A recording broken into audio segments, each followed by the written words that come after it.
የእውነተኛው ኢየሱስ ማንነትና እውነተኛው የድነት መንገድ። ምዕራፍ 1 በኢየሱስ ማመን ማለት ምን ማለት ነው? በኢየሱስ ማመን ማለት እርሱ አዳኝ፣ ቤዛ፣ የእግዚአብሔር ልጅ ወይም ከድንግል ማርያም የተወለደ የሥላሴ ሁለተኛ አካል መሆኑን ማመን ብቻ አይደለም። ምንም እንኳን እነዚህ እውነቶች ትክክል ቢሆኑም፣ እነዚህም ብቻ ማመን ሕይወትን የሚለውጥ እውነተኛ እምነት አይሆንም። በመጽሐፍ ቅዱስ መሠረት እውነተኛ እምነት ምን እንደሆነ ካልተረዳን በቀር እነዚህን እውነቶች እንዲሁ መቀበል ብቻ ክብርን፣ ድነትን ወይም ድልን አያመጣም። ኢየሱስ እነዚህ ሁሉ ቢሆንም የእምነትን እውነተኛ ትርጉም ማወቅና በዚያ እምነት መኖር ነው እውነተኛ ድነትን የሚያመጣው። እውነተኛ እምነት ከኢየሱስ እውነተኛ ማንነትና በእርሱ ውስጥ ካለው ሕይወት ጋር የሚያገናኘን መለኮታዊ ስጦታ ነው። የኢየሱስን ማንነት እንደ ራሳችን ማንነት እንድንቀበል የሚያስችለን ሲሆን ከእርሱ ጋር ባለን ፍጹም አንድነት አማካኝነትም እውነተኛና ተግባራዊ የሕይወት ተሞክሮ ይሰጠናል። ከአጠቃላይ ግንዛቤ በተቃራኒ ማመን ማለት አንድ ነገር እውነት መሆኑን እንዲሁ መቀበል ብቻ አይደለም። ማመን ጥልቅ የሆነ የሕይወት መመሪያ ነው። ኢየሱስ ስለ እምነትና ስለ ማመን ያስተማረበትን ሁኔታ ስንመረምር ማመን ማለት ወደ ኢየሱስ ክርስቶስ ሕይወት፣ እውነታ፣ ተሞክሮና የሕይወት ታሪክ ውስጥ የሚመራን ተግባራዊ የሕይወት መንገድ መሆኑ ግልጽ ይሆናል። የእግዚአብሔር ቃል በዮሐንስ ወንጌል ምዕራፍ 3 ቁጥር 16 ላይ እንዲህ ይላል፣ በእርሱ የሚያምን ሁሉ የዘላለም ሕይወት እንዲኖረው እንጂ እንዳይጠፋ እግዚአብሔር አንድያ ልጁን እስኪሰጥ ድረስ ዓለሙን እንዲሁ ወዶአልና። መጽሐፍ ቅዱስ በእርሱ የሚያምን ሁሉ የዘላለም ሕይወት አለው ሲል በኢየሱስ ማመን ማለት የእርሱን ሕይወት እንደ ራስ ሕይወትና ማንነት መቀበልና በእርሱ ሕይወት ውስጥ መኖር ማለት ነው። እርሱ የእግዚአብሔር ልጅ መሆኑን ማመን ብቻ አይደለም። ይህም የሚያሳየው እውነተኛ እምነት የእግዚአብሔርን ልጅ ሕይወት እንደ ራስ ሕይወትና ማንነት በመቀበል ራስን በክርስቶስ ውስጥ የማወቂያ መንገድ መሆኑን ነው። በዚህ መልኩ እምነት ወይም ማመን አንድ ነገር እውነት መሆኑን ከማመን በላይ የሆነ ተግባራዊ የሕይወት መመሪያ ነው። እምነት ወይም ማመን ማለት ከክርስቶስ ማንነት ጋር አንድ መሆን፣ የክርስቶስን ማንነት እንደ ራስ ማንነት፣ የእርሱንም ሕይወት እንደ ራስ ሕይወት መቀበል፣ ከዚያም በዚያ እውነት ውስጥ በእምነት መኖር መቀጠል ማለት ነው። ስለዚህ እምነት ወይም ማመን ማለት ከተፈጥሯዊ ሕይወት በምናውቀው ማንነታችን ላይ ከፍ ያለውን አዲሱን የክርስቶስን ማንነት መቀበል ማለት ነው። ኢየሱስ ክርስቶስን እንደ እውነተኛ ማንነታችን መቀበልና ከተፈጥሯዊ ሕይወት ኃይልና ገደቦች በላይ በሆነው በኢየሱስ እውነታና ማንነት ውስጥ በእርሱ የሕይወት ኃይል መኖር ማለት ነው። በዚህ መንገድ በማመን ከሙታን የተነሳው የኢየሱስ የዘላለም ሕይወት ማንነትን፣ ድልን፣ ክብርንና ኃይልን የእኛ ተግባራዊና የምንኖረው እውነታ እናደርገዋለን። እምነት ወይም ማመን የሚባለው የሕይወት ጥበብ የተሰጠን ለጥፋት፣ ለበሽታ፣ ለእርግማንና ለሞት የተጋለጠውን ተፈጥሯዊ ማንነታችንን እንድንክድና የኢየሱስን ማንነት እንደ ራሳችን እንድንቀበል ነው።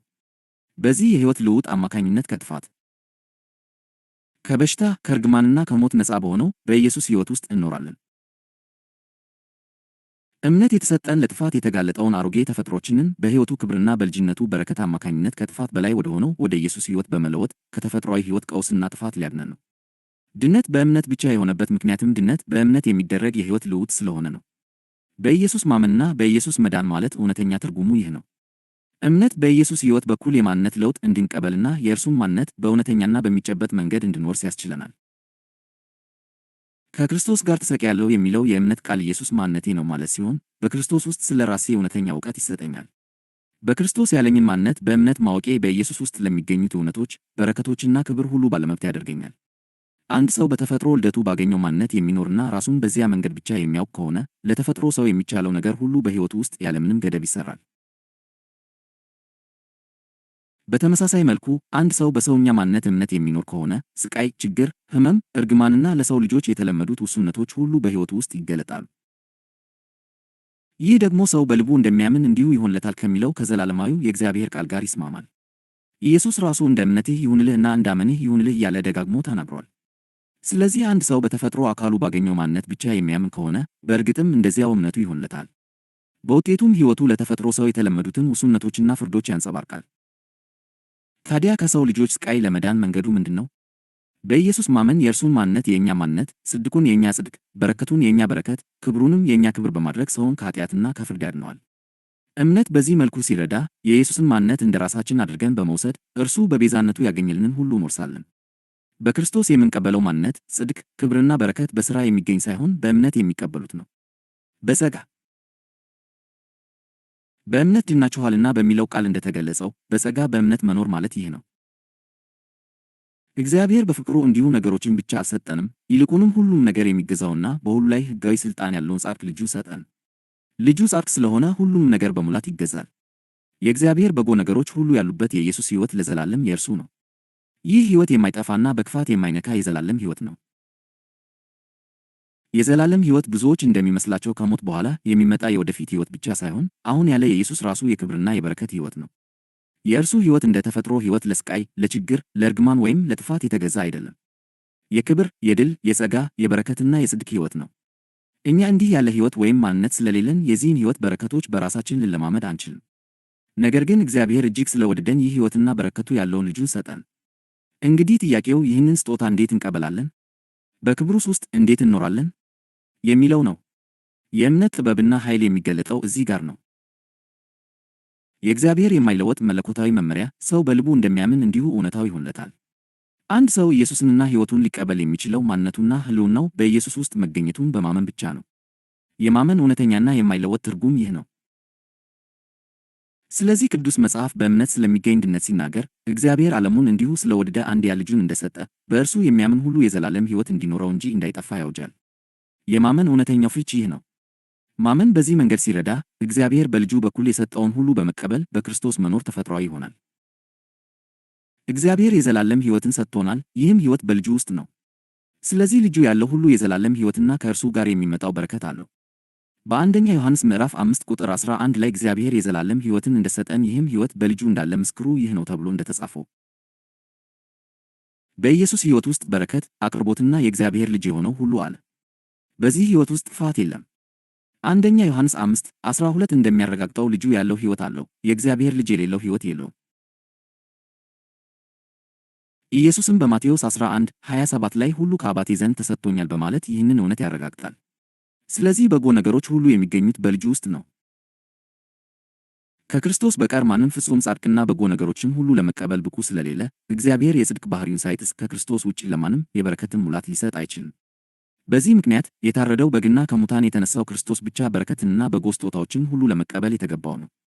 ስለሆነም በረከቶች ሁሉ የሚገኙት በክርስቶስ ውስጥ ብቻ ነው። እግዚአብሔር ለአንድ ሰው በጎ ነገር ሊሰጥ ሲፈልግ ያንን ነገር ለመቀበል ብቸኛ መብት ላለው ለልጁ ይሰጠዋል። ሆኖም እግዚአብሔር በጸጋው ክርስቶስን በእምነት የሚቀበሉና ከእርሱ ጋር አንድ የሚሆኑ ሁሉ እርሱን በመቀበል በልጁ ሕይወትና በረከት እንዲካፈሉ ፈቅዷል። ስለዚህ በእምነት ልጁ ያለው ሰው ሁሉ በእግዚአብሔር ልጅ በኢየሱስ ዕድል ፈንታ ርስትና ሕይወት ይካፈላል። ጴጥሮስ በሁለተኛ ጴጥሮስ 1:3 ላይ ይህንን እውነት ያረጋግጣል። በክብሩና በበጎነቱ የጠራንን በማወቅ ለሕይወትና ለእግዚአብሔር ፍርሃት የሚሆነውን ሁሉ የመለኮቱ ኃይል ሰጠን። እኛ በክርስቶስ ያለውን ሁሉ ተካፋይ የምንሆነው በእምነት በሚመጣው አንድነት ኢየሱስን ማንነታችንና ሕይወታችን በማድረግ ነው። እግዚአብሔር ሁሉም ነገር ለአንድያ ልጁ ስለሰጠ በእምነት ወደ ክርስቶስ መግባት ልጁ ያለውን ሁሉ የመጋራት መብት ይሰጠናል። ፈውስን፣ አቅርቦትን፣ በረከትን ወይም ሌላ ማንኛውንም በጎ ነገር ከክርስቶስ ውጭ በጸሎትም ሆነ በሃይማኖታዊ ሥርዓት ለማግኘት መሞከር ራስን ማታለል ነው። ምክንያቱም እነዚህ ነገሮች የሚገኙት በክርስቶስ ውስጥ ብቻ ነው። ስለዚህ በዚህ ምዕራፍ ኢየሱስ በምድር ላይ የኖረውን ሕይወት፣ የእውነተኛ ድነትን ትርጉም፣ ከድነት በኋላ አማኞች የሚኖሩትን ሕይወትና ለእግዚአብሔር ልጆች የሚገባውን እውነተኛ የእምነት መንገድ እንመረምራለን። ስለ ኢየሱስና ስለ ወንጌሉ እውነቱን ማወቅ። ኢየሱስ ከላይ ባጭሩ በገለጽነው መንገድ የተገለጠበት ምክንያት በእኛ ውስጥ ሊያከናውን የመጣው እንዲሁ የባህሪ ለውጥን ብቻ ሳይሆን በእምነት የሚሆን የማንነት ልውጥን ስለሆነ ነው። እርሱ የመጣው የሰውን ጠባይ ከውጭ ለማስተካከል ብቻ ሳይሆን በእርሱ ላይ እምነትንና ጌትነቱን በመመስረት የራሱን ሕይወት ከውስጥ ለመስጠት ነው። ኢየሱስ ኃጢአተኞችን ሲቀበልና በነጻ ሲያጸድቃቸው ያለው ዓላማ በእምነት ምስጢር አማካኝነት ከእርሱ ጋር በመጠቃለል የራሱ እንዲሆኑና ክብሩንና ጽድቁን እንዲወርሱ ለማድረግ ነው። የእርሱ ዓላማ የራሱን ጽድቅ ለእኛ መስጠት ነው። በዚህም በእኛ አፈጻጸም ወይም ሥራ ሳይሆን በእርሱ መቆም በእግዚአብሔር ፊት እንድንቆም ነው። የእምነት ምስክር ይህ ነው። አንድ ሰው የሚድነው ራሱን በማሻሻል ሳይሆን ሌላውን ኢየሱስን እንደ እውነተኛ ሕይወቱና ማንነቱ አድርጎ በመቀበል ነው። ስለዚህ የኢየሱስ ከኃጢአተኞች ጋር ወዳጅ መሆን በአጋጣሚ የመጣ አልነበረም፣ ወይም የሰዎችን የሥነ ምግባር አኗኗር ለማሻሻል የተቀየሰ ስልት ብቻ አልነበረም። ይህ የተልእኮ ግልጽ መግለጫ ነበር። እርሱ የመጣው ኃጢአተኞችን በስብራታቸው ውስጥ ሆነው ከጌትነቱ ስር እንዲሆኑና በእርሱ ላይ የሚሆን እምነትን ብቸኛ የድነት መሠረት አድርጎ ለመመስረት ነው። ኃጢአተኞች ሊያዩት የፈለገው ሳይቀርቧቸው በፊት እንዲለወጡ የሚጠብቅ አምላክን ሳይሆን አዲስ የሕይወት መሠረት ሊሰጣቸው ወደ እነርሱ የሚቀርብ አዳኝ ነው። የመጣው በጥረት ጻድቅ እንዲሆኑ ሊጠይቃቸው ሳይሆን በስጦታ ጻድቅ ሊያደርጋቸው ነው። የኢየሱስ ዓላማ የባህሪ ለውጥ ማምጣት ብቻ ቢሆን ኖሮ ሕግ ፍጹም መሣሪያ በሆነ ነበር። ኃጢአትን ለመገደብና በሥነ ምግባር እንዲሻሻሉ ለማስገደድ ጥብቅ ደንቦችን፣ ጠንካራ ማስፈራሪያዎችንና ከበድ ያሉ ትእዛዛትን በሰበከ ነበር። አገልግሎቱንም የፍርድ ፍርሃትን በመጠቀም ሥርዓት ያለው ሕይወት በማምረት ላይ ባተኮረ ነበር። ነገር ግን ኢየሱስ ሁልጊዜ ከሕግ የሚበልጥ ነገርን ገለጠ። እምነትን ገለጠ። ጸጋን ገለጠ። ራሱን የእግዚአብሔር ስጦታ አድርጎ ገለጠ። ሰዎችንም የጠራው ራሳቸውን እንዲያሻሽሉ ሳይሆን ወደ ራሱ ነው። ምክንያቱም እግዚአብሔር የሚፈልገውን ሕይወት ሊያመርት የሚችለው ከእርሱ ጋር የሚኖር አንድነት ብቻ ነው። እውነተኛ ጽድቅ የሚገኘው በሥነ ምግባር እርማት ጻድቅ ለመሆን በመሞከር አይደለም። እውነተኛ ጽድቅ የሚገኘው የኢየሱስን ጽድቅ በእምነት በመቀበል ብቻ ነው። ለዚህ ነው ወንጌል ራስን የማደሻ መልእክት ሳይሆን የመለኮታዊ ልውጥ መልእክት የሆነው። በዚህ ልውጥ ውስጥ ኢየሱስ ኃጢአተኛው የተሻለ ጠባይ እንዲኖረው እንዲሁ አይረዳውም። ይልቁንም ኃጢአተኛው የራሱን ጽድቅ ይሰጠዋል። በዚያም ጽድቅ አማካኝነት ለኃጢአተኛው ድፍረትን፣ ተቀባይነትን፣ ሰላምንና ከእግዚአብሔር ጋር ኅብረትን ይሰጠዋል። ይህ የጽድቅ ስጦታ እንዲሁ የሕግ መግለጫ ብቻ አይደለም፣ ወደ አዲስ ማንነትና ወደ አዲስ ሕይወት መግቢያ ነው። አንድ ሰው የኢየሱስን ጽድቅ እንደ ራሱ አድርጎ በእምነት ሲቀበል ከአዲስ ማዕከልና ከአዲስ መሠረት መኖር ይጀምራል። ተቀባይነት ለማግኘት ስለማይለፋ ከዚያ በኋላ ብቁ ለመሆን አይታገልም፣ ምክንያቱም እርሱ ቀድሞውኑ በክርስቶስ ተቀባይነት አግኝቷል። ተቀባይነት ለማግኘት ብሎ ፍቅርን ለማምረት አይሞክርም፣ ነገር ግን ተቀባይነት በማግኘቱ ምክንያት ፍቅርን እንደ ፍሬ ማፍራት ይጀምራል። በእምነት ከሚገኝ ጽድቅ የሚመነጨው ፍሬ በጥረት ከሚመጣ የባህሪ ለውጥ የተለየ የሚሆነው ለዚህ ነው። ተራ የባህሪ ለውጥ እምነት የሚያመርተውን ሊያመርት አይችልም፣ ምክንያቱም የባህሪ ማሻሻያ በዋናነት ውጫዊውን ሰው የሚመለከት ሲሆን፣ እምነት ግን ውስጣዊውን ሰው ከክርስቶስ ጋር ያዋህዳል። የባህሪ ማሻሻያ ጊዜያዊ ዲሲፕሊን ሊያመጣ ይችላል፣ ነገር ግን በሌላው በክርስቶስ ጻድቅ መሆንህን ከማወቅ የሚመጣውን ነፃነት፣ መተማመንና ፍቅር ሊያመርት አይችልም። ጠባይን ሊገታ ይችላል፣ ኩነኔን ግን ሊያስወግድ አይችልም። ድርጊቶችን ሊያሰለጥን ይችላል፣ ሕሊናን ግን ሊፈውስ አይችልም።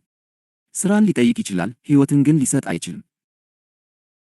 ኃጢአተኞች በኢየሱስ ዙሪያ መሆንን የሚወዱበት ምክንያት እርሱ በሕግ ሳይሆን በጸጋ ስለሚቀርባቸው ነበር።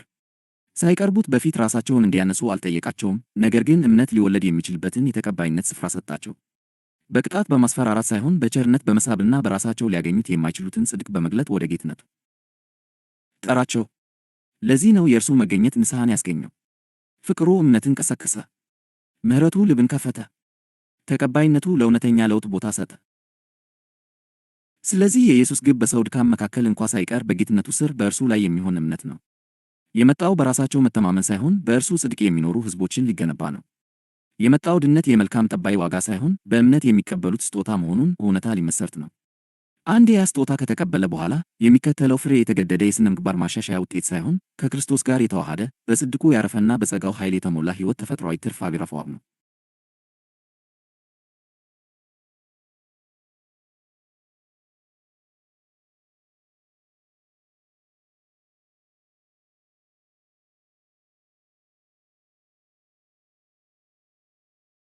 ኃጢአተኛ የሆኑ ወይም በኃጢአተኝነታቸው በጥልቀት የሚያውቁ ሰዎች ምንም አይነት መልካም ነገር በራሳቸው ውስጥ ለማምረት ቢሞክሩ የሚፈልጉት ነገር እንደጎደላቸው ይሰማቸዋል። ለእውነትና ለፍቅር ይራቡ ስለነበር ኢየሱስና የጸጋው ወንጌል በጽድቅ ስጦታ አረካቸው። የማይገባው ቸርነት፣ ማለቂያ የሌለው ይቅርታ፣ እንዲሁም የኢየሱስና የጸጋው ገደብ የለሽ ኃይል በመወደዳቸው አማካኝነት እውነተኛ የፍቅር ፍሬ እንዲያፈሩ አስቻላቸው። ስለዚህ የኢየሱስን እውነተኛ ማንነትና የድነት መንገዱን ማወቅ የሚተካ የሌለው ጉዳይ ነው። ሁሉም ሃይማኖቶች ማለት ይቻላል ስለ ኢየሱስ የሆነ ነገር ያውቃሉ፣ ስለ እርሱም የራሳቸው አመለካከት አላቸው። በእነዚህ ሃይማኖቶች መካከል ያለው ልዩነት ግን ኢየሱስን የሚያውቁበት መንገድ ነው። አንዱን ሃይማኖት ከሌላው የሚለየው ስለ ኢየሱስ ያላቸው ዕውቀት ነው። ስለዚህ እውነተኛ የኢየሱስ ዕውቀት የእውነተኛ ሃይማኖት ወይም የእውነተኛ ክርስትና መሠረት ነው። ያለ ሃይማኖት ወይም ክርስትና የተመሠረተው ስለ ኢየሱስ ባለህ መገለጥ ላይ ነው። ስለ እርሱ ትክክለኛና በቂ ዕውቀት ከሌለህ በተሳሳተ ሃይማኖት ወይም በተሳሳተ ክርስትና ውስጥ የመውደቅ ዕድልህ ከፍተኛ ነው። እውነተኛ የኢየሱስ ዕውቀት ለአንድ ሰው ከእግዚአብሔር ጋር ላለው ግንኙነት ወሳኝ ነው። ያለ እውነተኛ የኢየሱስ ዕውቀት በድፍረት ወደ እግዚአብሔር መቅረብና ከእርሱ ጋር ኅብረት ማድረግ የማይቻል ነው። እግዚአብሔርን የሚያመልኩና ከእርሱ ጋር አንድ የሆኑ ሁሉ ክርስቶስ በሚሰጠው በመንፈስና በእውነት ሊያመልኩት ይገባል። ዮሐንስ 4:24 ኢየሱስ ወደ እግዚአብሔር የምንመጣበት እውነትን መንገድ ነው። ዮሐንስ 14:6 ያለ እርሱና ያለ እርሱ እውነት ማንም በእውነት ወደ እግዚአብሔር ሊመጣ አይችልም። ስለዚህ የእውነተኛው ኢየሱስ ዕውቀት ከእግዚአብሔር ጋር የሚኖር እውነተኛ ኅብረት ዋስትና ነው። የመንፈስ ቅዱስ ዋና ተግባር ኢየሱስን ለእኛ መግለጥ ነው። ዮሐንስ 16:12 15 ስለ ኢየሱስ ያለን ዕውቀት በመንፈስ ቅዱስ አማካኝነት በግል ካልተሰጠን ስለ እርሱ ያለን ዕውቀት ግልጽ ያልሆነና አንዳንዴም የተዛባ ሊሆን ይችላል። ነገር ግን መንፈስ ቅዱስ በቃሉ በኩል ኢየሱስን ሲገልጥልን እውነተኛው ኢየሱስ ካሰብነው በላይ የተለየ ስፋይንድ ሆኖ ልናገኘው እንችላለን። እውነተኛውን ኢየሱስ በትክክል ስናውቅ እርሱ ከሃይማኖታዊ ወጎቻችንና ከተፈጥሯዊ አስተሳሰባችን ውጪ የሆኑ አስደናቂ ነገሮችን የሚያደርግ ልዩ አካል መሆኑን እንረዳለን። ብዙ ሃይማኖተኛና ተፈጥሯዊ አስተሳሰብ ያላቸው ሰዎች በኢየሱስ ምክንያት የሚሰናከሉትና የሚቆጡት ለዚህ ነው። መጽሐፍ ቅዱስ እንደሚነግረን ኢየሱስ በምድር ላይ በነበረ ጊዜ የኃጢአተኞችና የሙሰኛ ቀራጮች ወዳጅ ነበር። ታዲያ ጥያቄው ፍጹም ቅዱስ፣ ጻድቅና ኃጢአት የሌለበት የሆነው ኢየሱስ እንዴት የኃጢአተኞችን የሙሰኛ ቀራጮች ወዳጅ ሊሆን ይችላል? ኃጢአተኞች ስለ ኃጢአታቸው ሳይፈሩና ሳይታፈሩ ወደ እርሱ እንዲመጡ ኢየሱስ ምን ዓይነት ሰው ቢሆን ነው? ኃጢአተኞች በኃጢአታቸው ሳይታሰሩና በኃጢአታቸው ሥቃይ ውስጥ ሳይወድቁ በድፍረት ከእርሱ ጋር ኅብረት እንዲያደርጉ ኢየሱስ ምን ዓይነት ሰው ቢሆን ነው? ይህ የሚያሳየው ኢየሱስ እኛ በመደበኛነት ከምናስበው በላይ እጅግ ልዩ መሆኑን ነው። ለዚህ ነው መንፈስ ቅዱስ በቃሉ በኩል ካልገለጠልን በቀር እውነተኛውን ኢየሱስ በተፈጥሯዊ አስተሳሰብ፣ በሃይማኖታዊ ትምህርትና በቴዎሎጂ ጥናት ብቻ ልናውቀው የማንችለው። ኢየሱስን በተፈጥሮ አእምሮ፣ በሃይማኖታዊ ቀኖናና በቴዎሎጂ ምርምር ብቻ የምታውቀው ከሆነ ዕውቀትህ በቂ ላይሆን ይችላል። መንፈስ ቅዱስ እውነተኛውን ኢየሱስ በእግዚአብሔር ቃል በኩል በግል ካልገለጠልህ፣ ስለ እርሱ ያለህ ዕውቀት የተሳሳተ የመሆን ዕድሉ ከፍተኛ ነው። ይህ አጭር ጽሑፍ የተጻፈው አንባቢው ኢየሱስ በምድር ላይ የነበረውን የአኗኗር ዘይቤ በመረዳት ይበልጥ በግል እንዲያውቀው ለመርዳት ነው። የኢየሱስ ምድራዊ ሕይወት እርሱ የኃጢአተኞችና የቀራጮች ወዳጅ እንደነበረ በግልጽ ያሳያል። ይህ ደግሞ በምድራዊ አገልግሎቱ ዘመን ሁሉ ኢየሱስ እንዲከሰስበት ምክንያት የሆነ ትልቅ ጉዳይ ነበር። የዘመኑ የሃይማኖት መሪዎች ከኃጢአተኞችና ከቀራጮች ጋር ስለሚበላ አጥብቀው ይከሱት ነበር፣ ምክንያቱም የእርሱ ከነርሱ ጋር መወዳጀትና አብሮ መሆን ለነርሱ እንግዳና ያልተለመደ ነገር ሆኖ ስለታያቸው ነው። ማቴዎስ 19:14፣ ሉቃስ 7:37፣ 39። ስለ እርሱ ደጋግሞ መከሰስ የሚናገረውን የመጽሐፍ ቅዱስ ዘገባ መልከት። ቀራጮችና ኃጢአተኞችም ሁሉ ሊሰሙት ወደ እርሱ ይቀርቡ ነበር። ፈሪሳውያንና ጻፎችም ይህስ ኃጢአተኞችን ይቀበላል ከእነርሱም ጋር ይበላል ብለው አጉረመረሙ። ሉቃስ 15:1-2። ኢየሱስ ኃጢአተኞችንና ቀራጮችን ይቀበል የነበረ መሆኑን ስናስብ ኢየሱስ በእርግጥ ምን ዓይነት ሰው እንደነበረ ለማወቅ ጉጉት ያድርብናል። የኃጢአተኞችና የሙሰኛ ቀራጮች ወዳጅ መሆኑ እርሱ በእውነት ማን እንደሆነ ይበልጥ ለማወቅ ፍላጎት ሊያሳድርብን ይገባል። እውነተኛውን ኢየሱስ ለማወቅ አንዱ መንገድ በምድር ላይ ሳለ በሰዎች መካከል እንዴት ይኖር እንደነበር በጥንቃቄ መመልከት ነው። የኢየሱስን የአኗኗር ዘይቤ ማወቅ ስለ እውነተኛው ኢየሱስ ትክክለኛ ዕውቀት እንድናገኝ ይረዳናል። በዚህ ምዕራፍ የምናደርገው ዋና ነገር በምድር ላይ የነበረውን አኗኗሩን በመመልከት ስለ ኢየሱስ ጥልቅ ግንዛቤ ማግኘት ነው። መንፈስ ቅዱስ ይህንን የመጀመሪያ ምዕራፍ እውነተኛውን የኢየሱስ ዕውቀት ለመግለጥ እንደ መሳሪያ እየተጠቀመበት እንደሆነ አምናለሁ። የኢየሱስን ማንነትና የድነት መንገዱን ከመግለጣችን በፊት በሚቀጥለው ክፍል የጸጋን እውነተኛ ትርጉም፣ ጸጋ ለምን በእምነት እንደሚያድንና ለምን በእምነት መኖር እንዳለብን እንማራለን። መጽሐፍ ቅዱስ ኢየሱስ በምድር ላይ በነበረ ጊዜ የኃጢአተኞችና የቀራጮች ወዳጅና አጋር እንደነበረ ይነግረናል። ታዲያ ፍጹም ቅዱስ፣ ጻድቅና ኃጢአት የሌለበት የሆነው ኢየሱስ እንዴት የኃጢአተኞችና የቀራጮች ወዳጅ ሊሆን ቻለ? ኃጢአተኞች ስለ ኃጢአተኝነታቸው ሳይፈሩ፣ ሳይታፈሩና ሳይሳቀቁ ሁልጊዜ ወደ እርሱ የሚመጡት ይህ ኢየሱስ ምን ዓይነት ልዩ ሰው ቢሆን ነው? ከኃጢአት ጋር አብሮ ከሚመጣው የኩነኔ ስቃይና ፍርሃት ነፃ የሆነ ኃጢአተኞች በድፍረት ኅብረት ሊያደርጉት የሚችሉበት እንዲህ ያለ አስተማማኝ ሰው ኢየሱስ ምን ዓይነት ሰው ቢሆን ነው? ስለዚህ ኢየሱስ እኛ አብዛኛውን ጊዜ ከምናስበው በላይ እጅግ ልዩ ነው። ለዚህ ነው መንፈስ ቅዱስ ካልገለጠልን በቀር እውነተኛው ኢየሱስ በተፈጥሯዊ አስተሳሰብ፣ በሃይማኖታዊ ቀኖና ወይም በቴዎሎጂ ምርምር ሊታወቅ የማይችለው። ኢየሱስን በተፈጥሮ አእምሮ፣ በሃይማኖታዊ ቀኖናና በቴዎሎጂ ምርምር ብቻ የምታውቀው ከሆነ እንጂ በመንፈስ ቅዱስ በግል መገለጥ ካልሆነ ስለ እርሱ ያለህ ዕውቀት ስህተት የመሆን ዕድል አለው። መንፈስ ቅዱስ በቃሉ በኩል እንደሚገልጠው ኢየሱስ ልዩ ነገሮችን የሚያደርግ ልዩ አካል ነው። ለዚህም ነው ብዙ ሃይማኖተኛና ተፈጥሯዊ አስተሳሰብ ያላቸው ሰዎች የሚሰናከሉ። ኢየሱስ በምድር ላይ በነበረ ጊዜ አኗኗሩ ምን ይመስል ነበር?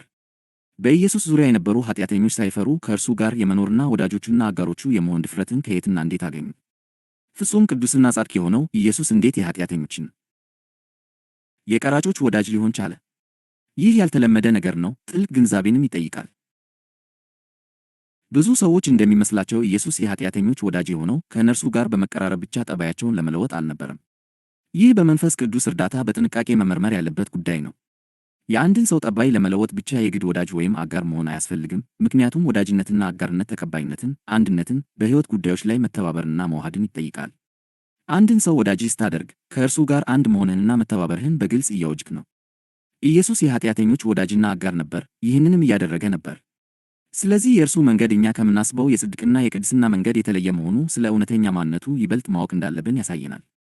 እውነተኛው ኢየሱስ እኛ ከምናስበው በላይ ልዩ ነው የምንለው ለዚህ ነው።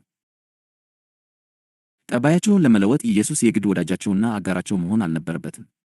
ብዙዎች እንደሚገምቱት ከሆነ ኢየሱስ ኃጢአተኞችና ቀራጮች ኃጢአተኝነታቸውን ተረድተው እንዲለወጡ ድንበርን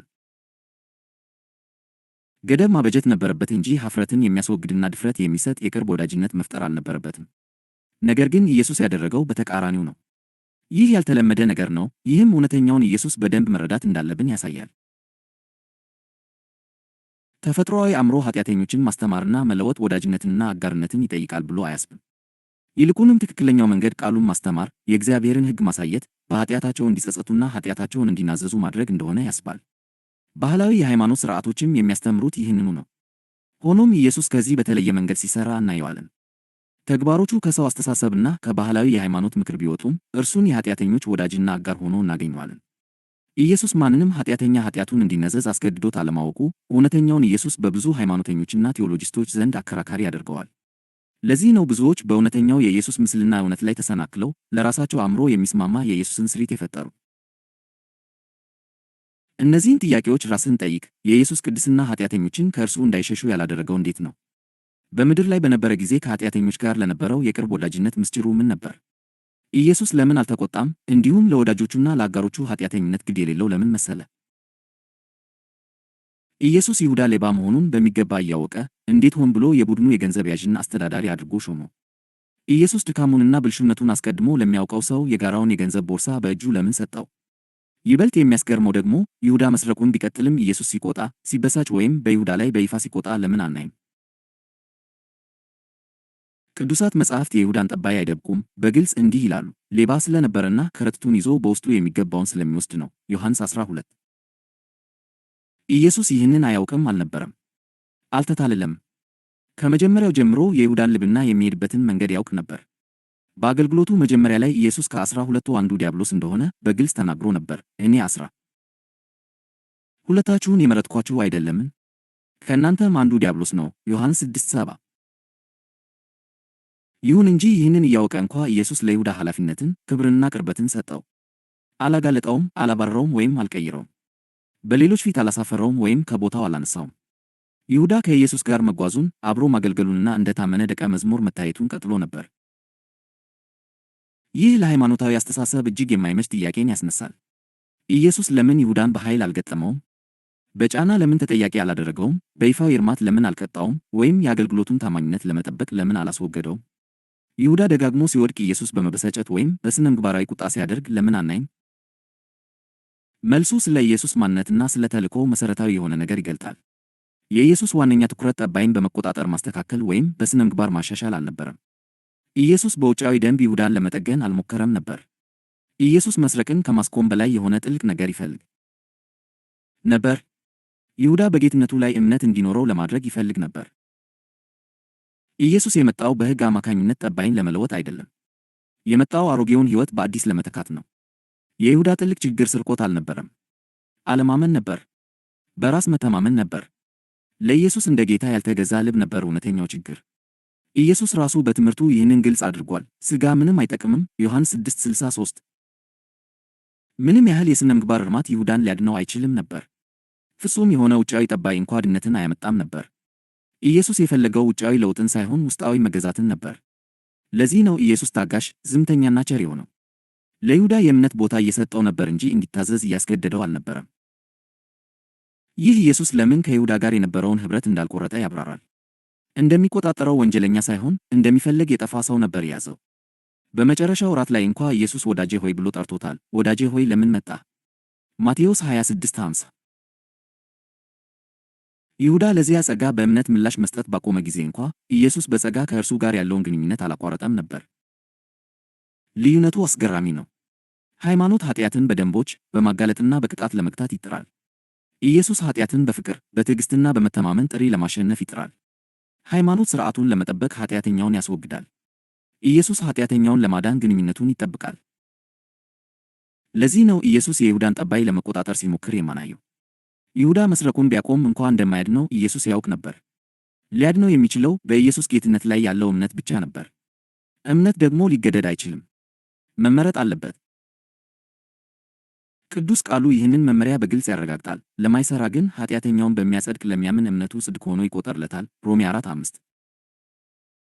ኢየሱስ በይሁዳ ስርቆት ላይ ዝም ማለቱ ኃጢአትን መደገፍ አልነበረም፣ የጸጋ መገለጥ ነበር። ኢየሱስ ድነት በሥነ ምግባር ጫና ሳይሆን በእምነት እንደሚመጣ እየገለጠ ነበር። ጽድቅ የሚመጣው ሥጋን በመቆጣጠር ሳይሆን አዲስ ሕይወትን በመቀበል መሆኑን እያሳየ ነበር። ለዚህ ነው እውነተኛው ኢየሱስ ከሃይማኖታዊ ግምቶች በጣም የተለየ ሆኖ የሚታየው። በኃጢአት አይደናገጥም። ሰዎች ሲወድቁ በፍርሃት ወይም በቁጣ ምላሽ አይሰጥም። ቅድስናን በቁጥጥር ለማስገደድ አይሞክርም። ሕግ ሊያደርገው የማይችለውን ለማድረግ በጸጋ ኃይል ይተማመናል። የይሁዳ አደጋ ገንዘብ መስረቁ አልነበረም። አደጋው ራሱን ለኢየሱስ እንደ ጌታ አሳልፎ አለመስጠቱ ነበር።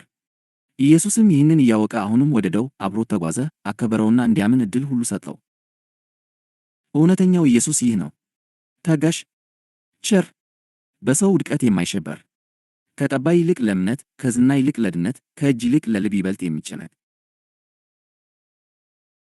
ኢየሱስ በትውልድ እስራኤላዊ ሆኖ ሳለ የሮማውያን ወራሪዎችን እንደ ቀራጭ ያገለግል ለነበረ፣ የባዕድ አገር ቅጥረኛ ለሆነ፣ በሙስና ሥልጣኑን ተጠቅሞ የራሱን ሕዝብ ለዘረፈው ለዘኬዎስ እንዴት በፊቱ በናቁትና በገፉት ሕዝብ ፊት ዛሬ በቤትህ እውላለሁ አብሬህም እበላለሁ ሊለው ቻለ?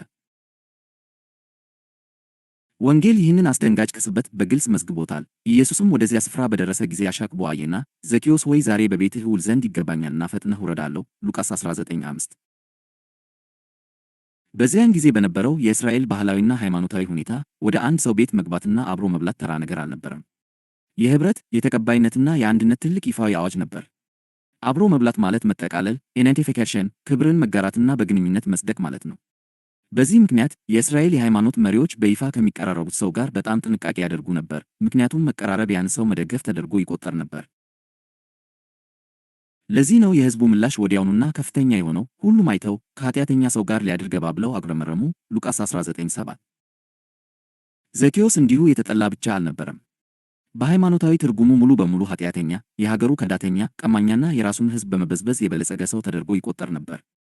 በኅብረተሰቡ ዓይን እርሱ የሚገባው ፍርድ፣ ቅጣትና መገለል እንጂ ኅብረት አልነበረም። ሆኖም ኢየሱስ ወደ ዘኬዎስ በድግ ወይም በግል አልቀረበም። ዘኬዎስ ሕይወቱን እስኪያጸዳ ወይም ንስሐውን እስኪያረጋግጥ አልጠበቀም። በሁሉም ፊት ዛሬ በቤትህ እውል ዘንድ ይገባኛል ብሎ በይፋ አወጀ። ይህ ይፋዊ የኅብረት ተግባር ጥልቅ ጥያቄን ያስነሳል። ኢየሱስ በዘኬዎስ ላይ የእግዚአብሔርን ፍርድ ከመጥራት ወይም በመጀመሪያ ጠባዩን እንዲያስተካክል ከመጠየቅ ይልቅ ለምን እንዲህ አደረገ? እርሱን እንደ ጽድቅ መምህር ከሚያዩትና ከሚከተሉት አይሁዶችና እስራኤላውያን ላለመጣላት ለምን ከእንዲህ አይነቱ ሰው ራሱን አላራቀም? መልሱ ያለው በኢየሱስ ተልእኮ ባህሪ ውስጥ ነው። ኢየሱስ የመጣው ራሱን ከሰው የጽድቅ መስፈርት ጋር ለማስማማት ሳይሆን የእግዚአብሔርን ለኃጢአተኞች ያለውን ልብ ለመግለጥ ነው። እርሱ ራሱ በሌላ ቦታ እንዲህ ሲል አብራርቶታል። ሕመምተኞች እንጂ ጤነኞች ባለመድኃኒት አያስፈልጋቸውም። ኃጢአተኞችን ወደ ንስሐ እንጂ ጻድቃንን ልጠራ አልመጣሁም። ሉቃስ 5:31-32። ኢየሱስ ከዘኬዎስ ጋር ለመብላት በመምረጡ ሙስናን ወይም ኢፍትሐዊነትን እየደገፈ አልነበረም። ይልቁንም ለውጥ የሚጀምረው በኩነኔ ሳይሆን በጸጋ መሆኑን እየገለጠ ነበር። ኅብረት የመጣው ከለውጥ በፊት እንጂ ከለውጥ በኋላ አልነበረም። ተቀባይነት ከንስሐ ቀድሞ መጣ እንጂ ንስሐ ከተቀባይነት ቀድሞ አልነበረም። ለዚህ ነው የዘኬዎስ ንስሐ ከኢየሱስ ተቀባይነት በኋላ እንጂ ከዚያ በፊት ያልሆነው። ዘኬዎስም ቆሞ ጌታን ጌታ ሆይ ካለኝ ሁሉ እኩሌታውን ለድሆች እሰጣለሁ፣ በማንኛውም ላይ በሐሰት ክስ ወስጄ እንደሆነ 4 እጥፍ እመልሳለሁ አለው። ሉቃስ 19:8። ያን ጊዜ ብቻ ነበር ኢየሱስ የድርጊቱን ትርጉም እንዲህ ሲል ያወጀው፣ ዛሬ ለዚህ ቤት መዳን ሆኖለታል፣ እርሱ ደግሞ የአብርሃም ልጅ ነው። የሰው ልጅ የጠፋውን ሊፈልግና ሊያድን መጥቷልና። ሉቃስ 19:9-10።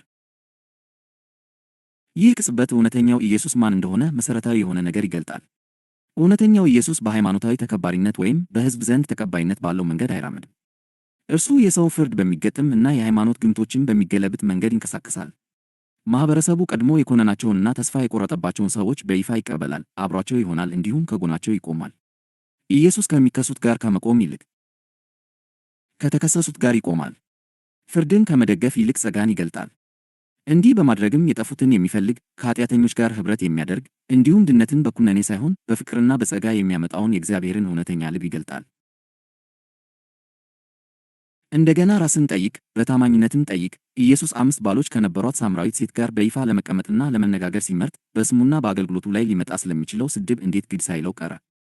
በዚያ ባህል ውስጥ እንዲህ አይነት ሴት ያላትን ኀፍረትና ቅሌት እንዴት ችላ ሊለው ቻለ? በተለይም የገዛ ደቀ መዛሙርቱ እንኳ ከእርሱ ጋር ሲነጋገር በማግኘታቸው ተሳቀውና ግራ ተጋብተው በነበረበት ሁኔታ ቅዱሳት መጻሕፍት የእነርሱን ድንጋጤ በግልጽ መዝግበውታል። በዚያን ጊዜ ደቀ መዛሙርቱ መጡና ከሴቲቱ ጋር በመነጋገሩ ተደነቁ። ዮሐንስ 4:27። ይህች ሴት በኅብረተሰቡ ዘንድ ምግባረ ብልሹ ብቻ ሳትሆን ሳምራዊትም ነበረች። ሳምራውያን ደግሞ በአይሁድ ዘንድ የተናቁና በሃይማኖት እንደረከሱ የሚቆጠሩ ሕዝቦች ነበሩ። ሆኖም ኢየሱስ እርሷን አላገለላትም፣ በይፋ አልገሰጻትም ወይም ዝናውን ለመጠበቅ ከእርሱ ራሱን አላራቀም። ይልቁንም በንግግር አሳተፋት፣ ማንነቱን ገለጠላት፣ የሕይወት ውሃንም ሰጣት። ከዚህ ውሃ የሚጠጣ ሁሉ እንደገና ይጠማል፣ እኔ ከምሰጠው ውሃ የሚጠጣ ግን ለዘላለም አይጠማም። ዮሐንስ 4:13-14 ኢየሱስ ድርጊቱ ተከታዮቹንና የገዛ ወገኖቹን ሊያሰናክል እንደሚችል እንዴት አላሳሰበውም? እነርሱ ኃጢአተኛ፣ ምግባረ ብልሹና የማይገባው ሰው አድርገው ከሚቆጥሩት ሰው ጋር መቆራኘቱ እንዴት አላስጨነቀውም? መልሱ ቀላል ግን ጥልቅ እውነት ያለው ነው። ኢየሱስ በሕዝብ አስተያየት ወይም በሃይማኖታዊ ግምቶች የሚመራ አልነበረም። እርሱ የሚመራው በአብ ፈቃድና ባሕሪ ነበር። እንዲሁም በምንዝር ድርጊት ላይ የተያዘችውን ሴት አስቡ። እንደ ሕጉ ከሆነ ሞት ይገባታል። የሃይማኖት መሪዎች ወደ ኢየሱስ ያመጧት ፍትሕ ፈልገው ሳይሆን ሕጉን እንዲጥስ ወይም በሕዝብ ዘንድ ያለውን ተሰሚነት እንዲያጣ ወጥመድ ሊያዘጋጁለት ፈልገው ነበር። ሆኖም ኢየሱስ አልኮነናትም ወይም ሕጉን በእርሷ ላይ አልተገበረም። ይልቁንም የከሳሾቿን ግብዝነት አጋለጠና ነፃ መሆኗን አወጀ። ከእናንተ ኃጢአት የሌለበት አስቀድሞ ድንጋይ ይወርወርባት። ዮሐንስ 8:7 አንዱ በአንዱ እያሉ ጥለዋት ሄዱ። ከዚያም ኢየሱስ ሃይማኖታዊና የሥነ ምግባር ስሜቶችን የሚቀሰቅስ ንግግር ተናገረ። አንቺ ሴት፣ እነዚያ ከሳሾችሽ ወዴት አሉ? የፈረደብሽ የለምን? እኔም አልፈርድብሽም። ዮሐንስ 8:10 11 ኢየሱስ እንዴት አንዲት አመንዝራ ሴት ንጽሕት መሆኗን በይፋ አውጆ ያለምንም ቅጣት ሊለቃት ቻለ? ምግባረ ብልሹነትን ወይም ሕገወጥነትን እንደሚያበረታታ ተደርጎ ይከሰሳል ብሎ ሳይፈራ እንዴት ይህን ሊያደርግ ቻለ? ይህ ቅጽበት ኢየሱስ የመጣው ሕግን እንደ መሳሪያ ሊጠቀምበት ሳይሆን በእውነት የሚለውጠውን ጸጋ እንደ ኃይል ሊገልጠው መሆኑን ያሳያል። እንደገና ጠይቅ። ኢየሱስ ብዙ እስራኤላውያን እንደ ጠላትና ጨቋኝ በሚቆጥሯቸው የሮማ ቅኝ ገዢ ባለሥልጣናት ጋር በመወዳጀቱ ወገኖቹን ማሰናከሉ እንዴት አላሳሰበውም? የአንድ የሮማ መቶ አለቃ አገልጋይን ፈውሷል፣ በእምነቱም ተደንቋል። በእስራኤል እንኳ እንዲህ ያለ ትልቅ እምነት አላገኘውም። ማቴዎስ 8:10 የአረማውያን ግዛት አገልጋይ በመሆኑ መቶ አለቃውን አልኮነነውም ወይም ጸጋውን ከመስጠቱ በፊት ፖለቲካዊ ወይም የሥነ ምግባር ለውጥ እንዲያደርግ አልጠየቀውም። ይልቁንም እምነትን ባገኘበት ቦታ ሁሉ አከበረ። ሳምራውያን የአይሁድ ጠላቶች ተደርገው በሚቆጠሩበት ጊዜ ኢየሱስ ለአንዲት ሳምራዊት ሴት በርኅራኄ ሲናገር፣ በክብርና ዋጋ በመስጠት ሲያያት፣ እንዲሁም ወደ እግዚአብሔር ቤተሰብ ሲጠራት ተከታዮቹን ማሰናከሉን እንዴት አልፈራም? ሁሉንም የሚቀበል ግን በማንም ላይ የማይፈርድ ይህ ኢየሱስ ምን ዓይነት ሰው ነበር? በፊቱ በይፋ በሚፈጸሙ ኃጢአቶችና በደሎች ላይ በቀል ሲወጣ ወይም ፍርድ ሲያስተላልፍ የማናየው ይህ ኢየሱስ ማን ነው? ቅዱሳት መጻሕፍት ራሳቸው ለዚህ ጥያቄ መልስ ይሰጣሉ። ዓለም በልጁ እንዲድን ነው እንጂ በዓለም እንዲፈርድ እግዚአብሔር ወደ ዓለም አልላከውምና ዮሐንስ 3:17 ኢየሱስ በምድራዊ አገልግሎቱ ወቅት እጅግ ብልሹና ኃጢአተኛ ለሆኑ ሰዎች ለምን ዝምተኛና ታጋሽ ይመስል ነበር? ለምን ከመክሰስ ይልቅ አብሮ መሆንን ከመኮነን ይልቅ ኅብረትን መረጠ? ኃጢአትን ለመግታት ሕግና ሥርዓትን ለማስከበር ሲሞክር ወይም በዋናነት ጠባይን ለመቆጣጠር የታለሙ ስብከቶችን ሲሰብክ ለምን አናየውም? ምክንያቱ ግልጽ ነው።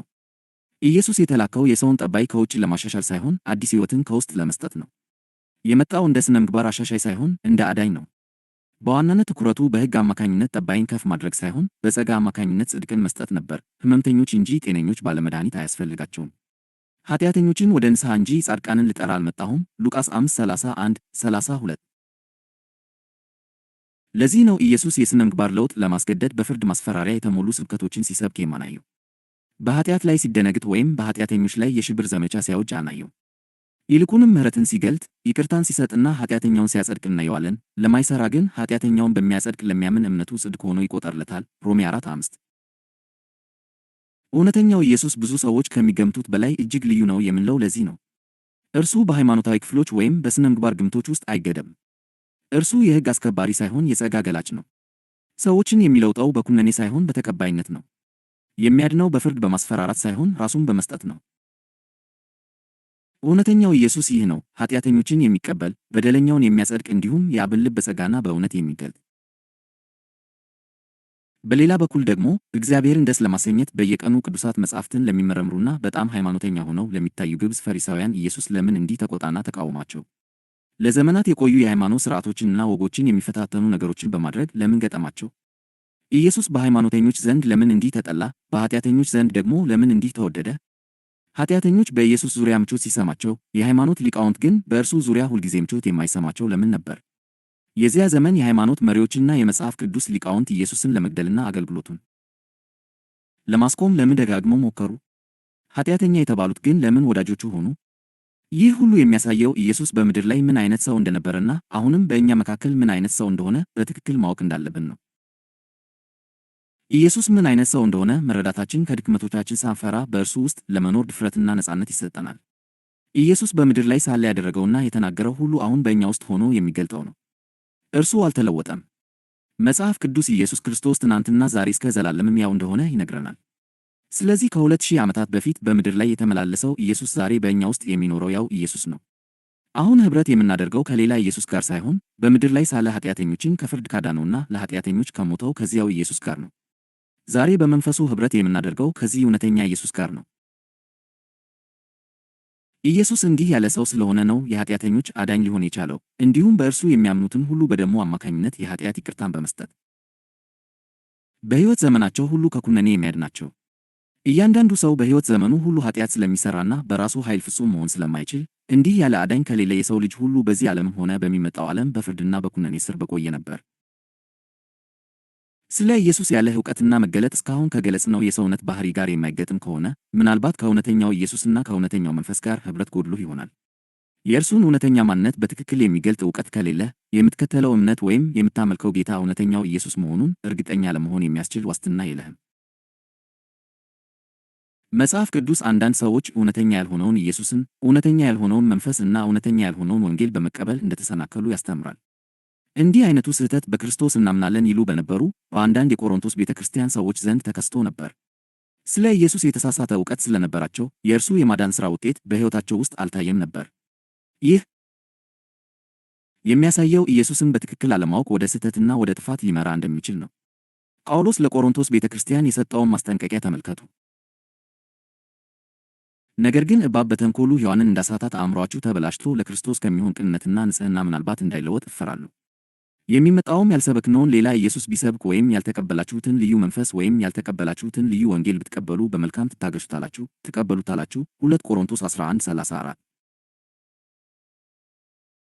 እንዳየነው ኢየሱስ በምድር ላይ በነበረበት ጊዜ ኃጢአተኞችን ይቀበል፣ የኃጢአተኞች ወዳጅ ነበር። እንዲሁም በኃጢአተኞች ላይ የማይፈርድ ነገር ግን ከእነርሱ ጋር በመዋሃድ ኃጢአታቸውን በራሱ ጽድቅ የሚሸፍን ልዩ አካል ነበር። በዚህ ምክንያት ኃጢአተኛ የሆነው የሰው ልጅ ሁሉ እንዲህ ያለውን አካል የሕይወቱ የበላይ ገዥ፣ ከኩነኔና ከፍርድ የሚያድነው አዳኝ፣ አጻዳቂውና ወዳጁ አድርጎ መቀበልና ከእርሱ ጋር አንድ መሆን አለበት። እንዲህ ያለውን ኢየሱስን በትክክል የማያውቅ እርሱን የሕይወቱ የበላይ ባለቤትና ጌታ አድርጎ የማይቀበል እንዲሁም በእምነትና በማስተዋል ከእርሱ የማዳን ጥላ ስር የማይጠለል ማንኛውም ሰው ከኃጢአት ፍርድና ከዘላለም ሞት ለመዳኑ እርግጠኛ መሆን አይችልም። እንዲህ አይነቱ ኢየሱስ የማያስፈልገው መስሎ የሚታየው ብቸኛው ሰው ኃጢአት እንደማይሠራ የሚያምንና በራሱ የሚተማመን ሰው ብቻ ነው። በተመሳሳይ መልኩ እንደ ጥንቶቹ ፈሪሳውያን በራሳቸው ጽድቅና በሃይማኖታዊ ሥራቸው የሚተማመኑ ግብዝ ሃይማኖተኞች እንዲህ ያለውን ኢየሱስን ለመቀበል ይቸገራሉ። ነገር ግን በየቀኑ ኃጢአት እንደሚሠራ እንዲሁም በራሱ ጥረት ኃጢአት መሥራቱን አቁሞ ፍጹም መሆን እንደማይችል የሚረዳ ሰው እንዲህ አይነቱ አዳኝ፣ ረዳት፣ አጻዳቂና የኃጢአተኞች ወዳጅ ያስፈልገዋል። ለዚህ ነው ኢየሱስ ሕመምተኞች እንጂ ጤነኞች ባለመድኃኒት አያስፈልጋቸውም ያለው። የመጣሁት ኃጢአተኞችን እንጂ ጻድቃን ነን የሚሉትን ለመጥራት አይደለም ብሏል። ሉቃስ 5:31-32። ኢየሱስ በሕይወትህ ውስጥ እጅግ አስፈላጊና ወሳኝ ወደሚሆንበት ስፍራ የሚያመጣህ ያንተ ኃጢአትና ኃጢአተኛነትህ ነው። ምንም ያህል መልካም ሥራ ወይም ሃይማኖታዊ ጥረት ሰውን ከኃጢአት ፍርድ ነፃ ሊያወጣው ስለማይችል ለሰው ልጆች ብቸኛው አስተማማኝ ስፍራ በክብራማው አዳኝ ጥላ ስር ለዘላለም ተሸሽጎ መቆየት ነው። የኃጢአት ዓላማ አንተን ማጥፋት ሳይሆን ዘወትር ወደ አዳኝህ እንድትሮጥ ማድረግ ነው። በተመሳሳይ ሁኔታ አሁንም ያለው ድካምህ በእምነት በኢየሱስ ላይ ጥገኝ እንድትሆን የታሰበ ነው። በዚህም ሕይወትህ በእርሱ ሕይወት ይለወጣል። ኃጢአተኛነትህ ለዘላለም በክርስቶስ ባለቤትነትና ጌትነት ስር እንድትመጣ የሚያደርግህ ከሆነ ራሱ እርግማን አይደለም። ነገር ግን ኃጢአት በኢየሱስ ጽድቅ በእምነት እንድትኖር ካላደረገ የሞትን ደመወዝ የሚከፍል እርግማን ይሆንብሃል። ያለ ድካምና ያለ ኃጢአተኛነት የእግዚአብሔርን ልጅ ክርስቶስን ለዘላለም ሕይወትህ አድርገህ ለመውረስ ዕድል ባላገኘህ ነበር። ነገር ግን ድካምህን በእምነት ለኢየሱስ እጅ ለመስጠት እንደ ምክንያት ከመጠቀም ይልቅ የራስህን የጽድቅ አይነት ለማምረት የምትሞክር ከሆነ ነፍስህን በፍርሃት በዕረፍት ማጣትና ኩነኔ ባለበት ሕይወት ውስጥ በሚመጡ እርግማኖች ውስጥ ታስረህ ትቆያለህ። እግዚአብሔር ከኃጢአት ኃይል በላይ የሆነ ታላቅ ዓላማ ባይኖረው ኖሮ ኃጢአት በሰው ልጆች ላይ እንዲሰለጥን በጭራሽ አይፈቅድም ነበር። አንድ ሰው ኃጢአትን በሕግ አማካኝነት ለማሸነፍ ሲሞክር ኃጢአት የሞትን ደመወዝ ያመጣል። እግዚአብሔር ግን ከፍርዳችን ይልቅ ስጦታን ሰጥቶናል። ይህም በክርስቶስ በማመን የሚገኝ የዘላለም ሕይወት ነው። የኃጢአት ደመወዝ ሞት ነውና የእግዚአብሔር የጸጋ ስጦታ ግን በጌታችን በክርስቶስ ኢየሱስ የዘላለም ሕይወት ነው። ሮሜ 6:23። ለዚህ ነው ኢየሱስ በምድራዊ አገልግሎቱ ወቅት የሰዎችን ኃጢአተኛነት በእምነት የዘላለም ሕይወቱን ለመስጠት እንደ ዕድል የተጠቀመበት። ከኃጢአተኞች አልራቀም፣ ነገር ግን በመካከላቸው ኖረ፣ በስብራታቸው ውስጥ ተቀበላቸው፣ እንዲሁም እንደ ወዳጅ ራሱን ከነርሱ ጋር አዋሃደ። ዛሬም በተመሳሳይ ሁኔታ እኛ አሁንም ስለ ኃጢአታችንና ስለ ድካማችን እያወቅን እንኳ እርሱ በራሱ ጽድቅ ከእኛ ጋር አንድ ይሆናል፣ ወዳጆቹም ብሎ ይጠራናል። ከድካሞቻችን ባሻገር በጽድቁ ስጦታ አማካኝነት ያለ ፍርሃት እንድንኖር ድፍረት ይሰጠናል። እርሱ ጻድቅ ቢሆንም እኛ ደግሞ ደካሞች ብንሆንም ዘመናችን ሁሉ በጽድቁ እንድናርፍ ከኩነኔና ከፍርድ ፍርሃት ነፃ እንድንሆን ከእኛ ጋር ያለ ገደብ ኅብረት ያደርጋል። በብዙ ኃጢአታችንና አለመታዘዛችን ምክንያት ተስፋ እንዳንቆርጥ፣ ነገር ግን በእርሱ ባለን የክብር ተስፋ ደስ እንዲለን ዘመናችንን ሁሉ በእኛ ውስጥ ይኖራል። ኢየሱስ በሕይወታችን ውስጥ ባይኖር ኖሮ በኃጢአታችን ከጠፋን ቆየን ነበር። ሕይወታችን ፍጹም ባይሆንም እንኳ እርሱ ከእኛ ጋር ይኖራል፣ በጭራሽ አይተወንም፣ አይጥለንም። አሁንም ብዙ አይነት ጉድለቶች ቢኖሩብንም እርሱ የኃጢአተኞች ወዳጅና አጋር በመሆኑ በጽድቁ ከእኛ ጋር ተዋህዶ እንደ ታማኝ ወዳጅና አጋር ከእኛ ጋር አለ። በድካማችን ውስጥ ደስተኞችና ደፋሮች እንድንሆን ያደርገናል። ስለዚህ ብርታታችን በእኛ መለወጥ፣ በባህሪ መሻሻል፣ በመልካም ሥራችን ወይም በሃይማኖታዊ ልምምዳችን ሳይሆን ከቶ አልተውህም ከቶም አልጥልህም በሚለን በእርሱ ውስጥ ነው። ይህ ማለት መልካም ባህሪ፣ መልካም ሥራና መልካም ሃይማኖታዊ ልምምዶች ክፉ ናቸው እያልን እንዳልሆነ ግልጽ ሊሆን ይገባል። እያልን ያለነው እነዚህ ነገሮች ከኃጢአት ፍርድ ሙሉ በሙሉ ሊያድኑን ስለማይችሉ ኢየሱስ ሌላና ከፍ ያለ የድነት መንገድ ይዞ መጥቷል ነው። መልካም ባህሪ እንዲኖረን በፍቅር መልካም ሥራን እንድንሠራና ለእግዚአብሔር ተቀባይነት ያለውን እውነተኛ አምልኮ እንድንለማመድ የሚቻለው በኢየሱስ በኩል ያለ ሥራችን በጸጋ በመጽደቅ በይቅርታና በተቀባይነት አማካኝነት እንዲሁም ልባችን በፍቅር ሲነካ በሚመጣው ፍሬ ብቻ ነው። እውነተኛ መለወጥ እግዚአብሔር በክርስቶስ በኩል አስቀድሞ በእኛ ውስጥ የሠራው ሥራ ውጤትና ፍሬ እንጂ የእግዚአብሔርን ተቀባይነት ለማግኘት እኛ የምናከናውነው ነገር አይደለም። ለዚህ ነው እነዚህን እውነቶች በዚህ መልእክት ሁለተኛ ምዕራፍ ላይ በዝርዝር የምንመለከተው። ይህንን ክፍል ከመደምደማችን በፊት በመጽሐፍ ቅዱስ ውስጥ የተጠቀሰችውን የአንዲት እጅግ ኃጢአተኛ ሴት ታሪክ፣ በታሪኩ ውስጥ ያሉትን ግብዝ ሃይማኖተኞችና የኢየሱስን ምላሽ ለዚያች ሴት እንመልከት። ይህንን ዘገባ በሉቃስ ወንጌል ምዕራፍ 7 ላይ እናገኘዋለን። ከፈሪሳውያንም አንዱ ከእርሱ ጋር ይበላ ዘንድ ለመነው፣ በፈሪሳዊውም ቤት ገብቶ በማዕድ ተቀመጠ። እነሆም በዚያች ከተማ ኃጢአተኛ የነበረች አንዲት ሴት በፈሪሳዊው ቤት በማዕድ እንደ ተቀመጠ ባወቀች ጊዜ ሽቶ የሞላበት የአልባስጥሮስ ብልቃጥ አመጣች። በስተኋላውም በእግሩ አጠገብ ቆማ እያለቀሰች በእግሩን በእንባዋ ታርስ ጀመረች። በራስ ጠጉሯም ታብሰውና እግሩን ትስመው ሽቶውንም ትቀባው ነበር። የጠራው ፈሪሳዊም አይቶ ይህስ ነቢይ ቢሆን ይህች የምትነካው ሴት ማን እንደሆነች ምን አይነትስ እንደሆነች ባወቀ ነበር፣ ኃጢአተኛ ናትና ብሎ በልቡ አሰበ። ኢየሱስም መልሶ ስምዖን ሆይ የምነግርህ ነገር አለኝ አለው። እርሱም መምህር ሆይ ተናገር አለ። ለአንድ አበዳሪ 2 ባለዕዳዎች ነበሩት። በአንዱ 500 ዲናር ነበረበት፣ በሁለተኛውም 50። የሚከፍሉትም በታጡ ጊዜ ለሁለቱም ተወላቸው። እንግዲህ ከነርሱ ይልቅ አብልጦ የሚወደው ማንኛው ነው? ስምዖንም መልሶ ብዙ የተወለለት ይመስለኛል አለ። እርሱም በቀጥታ ፈረድህ አለው። ወደ ሴቲቱም ዘወር ብሎ ለስምዖን እንዲህ አለው፣ ይህችን ሴት ታያታለህን? እኔ ወደ ቤትህ ገባሁ፣ ለውሃ ለእግሬ አልሰጣኸኝም። እርስዋ ግን በእንባዋ እግሬን አራሰች፣ በጠጉሯም አበሰች። አንተ አልሳምኸኝም፣ እርስዋ ግን ከገባሁ ጀምራ እግሬን ከመሳም አላቋረጠችም። አንተ ራሴን ዘይት አልቀባኸኝም፣ እርስዋ ግን እግሬን ሽቶ ቀባች። ስለዚህ እልሃለሁ እጅግ ወዳለችና ብዙ የሆነው ኃጢአቷ ተሰርዞላታል፣ ጥቂት ግን የሚሰረዝለት ጥቂት ይወዳል። እርስዋንም ኃጢአትሽ ተሰርዞልሻል አላት። ከእርሱም ጋር በማዕድ የተቀመጡት በልባቸው ኃጢአትን እንኳ የሚያሰር ይህ ማን ነው ይሉ ጀመር። ሴቲቱንም እምነትሽ አድኖሻል፣ በሰላም ሂጂ አላት። ሉቃስ 7:36-50። ከዚህ ታሪክ የምናገኛቸው ዋና ዋና ነጥቦች። አሁን የተመለከትነው ታሪክ የሚከተሉትን ቁልፍ እውነቶች ይገልጣል። 1. እንደ ስምዖን ያሉ በገዛ ሥራቸውና በሃይማኖታዊ ልምምዳቸው የሚኩራሩ ሰዎች ብዙ ጊዜ የራሳቸውን ኃጢአት ማየት ይሳናቸዋል። በተመሳሳይ ጊዜም የሌሎችን ኃጢአት ለመመልከት ፈጣኖች ናቸው። ያንንም የሚታይ ውድቀት ለገዛ ራሳቸው ጽድቅ እንደ መሸሸጊያ ማረጋገጫ ይጠቀሙበታል። 2. ፈሪሳዊው ስምዖን እርሱ ራሱ ኃጢአተኛ መሆኑንና ኢየሱስን እንደ ክቡር እንግዳ ብቻ ሳይሆን እንደ አዳኝ እንደሚያስፈልገው ማስተዋል ተስኖት ነበር። 3. ስምዖን ኢየሱስን ወደ ቤቱ የጠራው ድነትን ስለፈለገ ሳይሆን አንድን የታወቀ መምህር ማስተናገድ እንደ ክብር ስለቆጠረው ነው። ይህ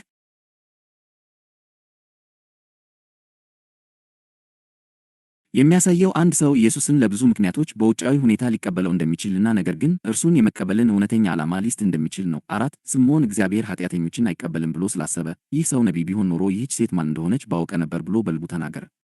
ይህም ስምዖን በኢየሱስ ላይ እውነተኛ እምነት እንዳልነበረው ይገልጣል። እርሱ የጠበቀው ውጫዊ የኅብረት ገጽታን ብቻ ሲሆን ልቡ ግን ከእርሱ የራቀ ነበር። ይህም አንዳንድ ሰዎች በቃላቸው ጌታ ሆይ እያሉ እንዴት ኢየሱስን እንደሚያከብሩ ልባቸው ግን ሳይለወጥና ከእርሱ ሳይገናኝ እንደሚቀር ያሳያል። 5. እንደ ስምዖን ያሉ ግብዝ ፈሪሳውያን ራሳቸውን እንደ ኃጢአተኛ ስለማያዩ እንዲሁም በሃይማኖታዊ ጥረት ራሳቸውን ከፍ አድርገው በግልጽ ኃጢአተኛ የሆኑትን ስለሚንቁ ኢየሱስ በዚያ ባይኖር ኖሮ ያቺ የታወቀች ኃጢአተኛ በስምዖን ቤት እንድትገባ በጭራሽ አይፈቀድላትም ነበር። ስምዖን ስትገባ ዝም ያለው ልቡ ስለራራላት ሳይሆን የኢየሱስ መገኘት ፍርዱን ስለገታው ነው። 6 ያቺ ሴት በከሷት ባሳፈሯትና በገፎት እንደ ስምዖን ያሉ ሰዎች ቤት ለመግባት ድፍረት ያገኘችው ኢየሱስ ማን እንደሆነ በትክክል ስላወቀች ነው። በከሳሾች ፊት በሽቶ ልታከብረው፣ በእንባዋ እግሩን ልታጥበውና ልታመልከው ድፍረት የሰጣት የእርሱ መገኘት ነው። ይህም ኢየሱስ በሕይወታችን ውስጥ በእውነት ሲገኝ ፍርሃት ኃይሉን እንደሚያጣ ያስተምረናል። ኢየሱስ ራሱ የሕይወታችን ድፍረት ይሆናል። 7 ሴቲቱ ኢየሱስን ያመለከችው ይቅርታን ለመለመን ወይም በተግባሯ ተቀባይነትን ለመግዛት አልነበረም። ምሕረትን ለማግኘት ድርድር እያደረገች አልነበረም። ያመለከችው እርሱ እንደሚቀበላትና እንደማይኮንናት ሙሉ በሙሉ እርግጠኛ ስለነበረች ነው። አምልኮዋ ከፍቅርና ኢየሱስ ማን እንደሆነ ከማወቅ የመነጨ እንጂ ከፍርሃት ወይም ከሃይማኖታዊ ጫና የመጣ አልነበረም። 8 ኢየሱስ እንዳብራራው ብዙ ኃጢአት እንዳለበትና ያም ኃጢአቱ እንደተሰረዘለት በትክክል የሚያውቅ ሰው ብቻ ነው እግዚአብሔርን በጥልቀት መውደድ የሚችለው። ስምዖን ጌታን በዚህ መንገድ ሊወደው አልቻለም፣ ምክንያቱም በሃይማኖታዊ ሥራው ምክንያት የመጣው ትዕቢት በገዛ ልቡ ውስጥ ያለውን ኃጢአት እንዳያይ ስላወረው ነው። 9 ሴቲቱ በጌታ ዘንድ ማግኘቷና ተቀባይነት ማግኘቷ ለእርሱ ያላትን ፍቅር ቀሰቀሰውና አባዘው። ፍቅሯ ከገዛ ራሷ ጥረት ወይም ብርታት የመነጨ አልነበረም። የተቀሰቀሰው አስቀድሞ በወደዳት በእርሱ ነው። 10 ኢየሱስ ሴቲቱን እምነትሽ አድኖሻል ሲላት ድነት የሚገኘው በሥራ በሃይማኖታዊ አፈጻጸም ወይም በሥነ ምግባር ጥረት ሳይሆን በእምነት ብቻ መሆኑን በይፋ መስክሯል። በእውነት ታምናለህን? የተወደድክ የእግዚአብሔር ልጅ ሆይ፣ በታማኝነት በእምነትና በእውነት ከመለስከው ሕይወትህን ለዘላለም ሊለውጥ የሚችል አንድ ጥያቄ ልጠይቅህ። እግዚአብሔር አሁንም ደካማ፣ አሁንም የምትታገልና በብዙ መንገድ ፍጹም ባልሆንክበት ሁኔታ ውስጥ ሆነህ እንኳ ያለምንም ቅድመ ሁኔታ እንደሚወድህ በእውነት ታምናለህን? ፍቅሩ በአፈጻጸምህ የማይለካ፣ በስኬትህ የማይደገፍ፣ እንዲሁም ስትወድቅ የማይወሰድ መሆኑን ታምናለህን? የእግዚአብሔር ፍቅር ፍጹምና ያለምንም ቅድመ ሁኔታ መሆኑን ታምናለህን? በሕይወትህ ላይ ጸጋውን ከመልቀቁ በፊት የተሻልክ ሰው እንድትሆን እንደማይጠይቅህ ታምናለህን? እግዚአብሔር ፍቅር ስለሆነ ፍቅሩ ለማይገባው እንኳ በነፃ እንደሚሰጥ ታምናለህን? እግዚአብሔር ዳግመኛ በአንተ ላይ ላለመቆጣት ወይም ላለመገሰጽ የዘላለም መሐላ እንደማለ ታምናለህን? በክርስቶስ በኩል ቁጣውን ሁሉ በአንድ ጊዜ እንደፈሰሰ፣ አሁን ግን ከአንተ ጋር የሚዛመደው በቸርነት በምሕረትና በጸጋ ብቻ መሆኑን ታምናለህን? የእርሱ ቸርነት የሥራ ዋጋ ሳይሆን የጸጋ ስጦታ መሆኑን ታምናለህን? እግዚአብሔር የገዛ ልጁን የኢየሱስ ክርስቶስን ጽድቅና ሥልጣን እንደሰጠህ ታምናለህን? በክርስቶስ ፍጹም መታዘዝ እንደለበሰህስ ታምናለህን? ይህ ጽድቅ በሥራ የሚገኝ ሳይሆን በእምነት እንደ ስጦታ የሚቀበሉት መሆኑን ታምናለህን? ከሥራህ ወይም ከባሕሪህ ውጭ በእምነት ብቻ እንደ ጸደቅህ ታምናለህን? እግዚአብሔር ኃጢአተኞችን በእምነት እንደሚያጸድቅ በእውነት ታምናለህን? እግዚአብሔር በኢየሱስ ስላመኑ ብቻ ወደ እርሱ የሚመጡትን በመልካም ሥራ ራሳቸውን እስኪያረጋግጡ ሳይጠብቅ ጻድቅ አድርጎ እንደሚቆጥርላቸውና እንደሚቀበላቸው ታምናለህን? በእርሱ ፊት ተቀባይ የሚያደርግህ የምታደርገው ነገር ሳይሆን የምትታመነው አካል መሆኑን ታምናለህን? በዚያ ስም ማንኛውንም ነገር እንድትጠይቅና እንድትቀበል እግዚአብሔር የልጁን ስም እንደሰጠህ ታምናለህን? የኢየሱስን ስም ስትጠራ አብ በደስታ ሰምቶ በኃይል እንደሚመልስልህ ታምናለህን? እግዚአብሔር አስቀድሞ እንደወደደህና ከራሱ ጋር እንዳስታረቀህ ታምናለህን? ከእንግዲህ ኃጢአትህን እንደማይቆጥርብህስ ታምናለህን? እግዚአብሔር በደላቸውን ሁሉ ይቅር እላለሁ ኃጢአታቸውንም ደግሜ አላስብም ማለቱን ታምናለህን? አሁንም ድካምና ትግል እያለብህ እንኳ እግዚአብሔር ልክ እንደ ኢየሱስ መሆኑን ታምናለህን? እግዚአብሔር አንተን የሚያውቅህ በውድቀትህ ሳይሆን በልጁ ውስጥ ባለህ ማንነት መሆኑን ታምናለህን? በኢየሱስ በማመንህ ብቻ የእግዚአብሔር ልጅ ተብለህ ለመጠራት መብት እንደተሰጠህ ታምናለህን? አሁን ያለ ደረጃ ስቴጅስ ልክ እንደ ልጁ ደረጃ መሆኑንና ይህም በጥረት ሳይሆን በጸጋ የተገኘ መሆኑን ታምናለህን? አብ እጅግ ስለወደደህ ልጁን ጠበቃ፣ አማላጅ አድርጎ እንደሰጠህ ታምናለህን? ኢየሱስ በአንተ ስፍራ እንደሚቆም እንደሚማልድልህና በሰማይ ላለው በረከት ሁሉ ብቁ እንደሚያደርግህ ታምናለህን? እግዚአብሔር አሁን ላንተ ምንም ኩነኔ እንደሌለብህ ማወጁን ታምናለህን? ከእንግዲህ በአንተ ላይ ወቀሳ፣ ኀፍረት ወይም ክስ እንደሌለ ታምናለህን? አብ ልጁ ሲሰጥህ ከእርሱ ጋር ሁሉም ነገር እንደሰጠህ ታምናለህን? በክርስቶስ በኩል ጽድቅን፣ ሰላምን፣ ደስታን፣ ሥልጣንንና በእግዚአብሔር ልብ ውስጥ የዘላለም ስፍራን እንደተቀበልክ ታምናለህን? በመጨረሻም የሰማዩ አባትህ የሚያስፈልግህን ሁሉ በገዛ ጥረትህ ሳይሆን በክርስቶስ ባለው በክብሩ ባለጠግነት መጠን እንደሚያሟላልህ በእውነት ታምናለህን? እምነትህን የሚደግፉ የእግዚአብሔር የፍቅር ቃላት። እምነትህን ለማጠናከር ለእግዚአብሔር ላንተ ያለውን ፍቅር በግልጽ በሚያሳዩ በእነዚህ ቅዱስ ቃላት ላይ እናስተውል። 1 ገና ኃጢአተኛ ሳለህ እግዚአብሔር ወደደህ። ሮሜ 5:2 የእግዚአብሔር ፍቅር በአፈጻጸምህ ወይም በሥራ ላይ የተመሠረተ አይደለም። ዮሐንስ 3:16-17 በእርሱ የሚያምን ሁሉ የዘላለም ሕይወት እንዲኖረው እንጂ እንዳይጠፋ እግዚአብሔር አንድያ ልጁን እስኪሰጥ ድረስ ዓለሙን እንዲሁ ወዷልና። ዓለም በልጁ እንዲድን ነው እንጂ በዓለም እንዲፈርድ እግዚአብሔር ወደ ዓለም አልላከውምና ይላል። እግዚአብሔር ሕይወትን የሰጠህ በሥራ ሳይሆን በእምነት ብቻ በነፃ ነው።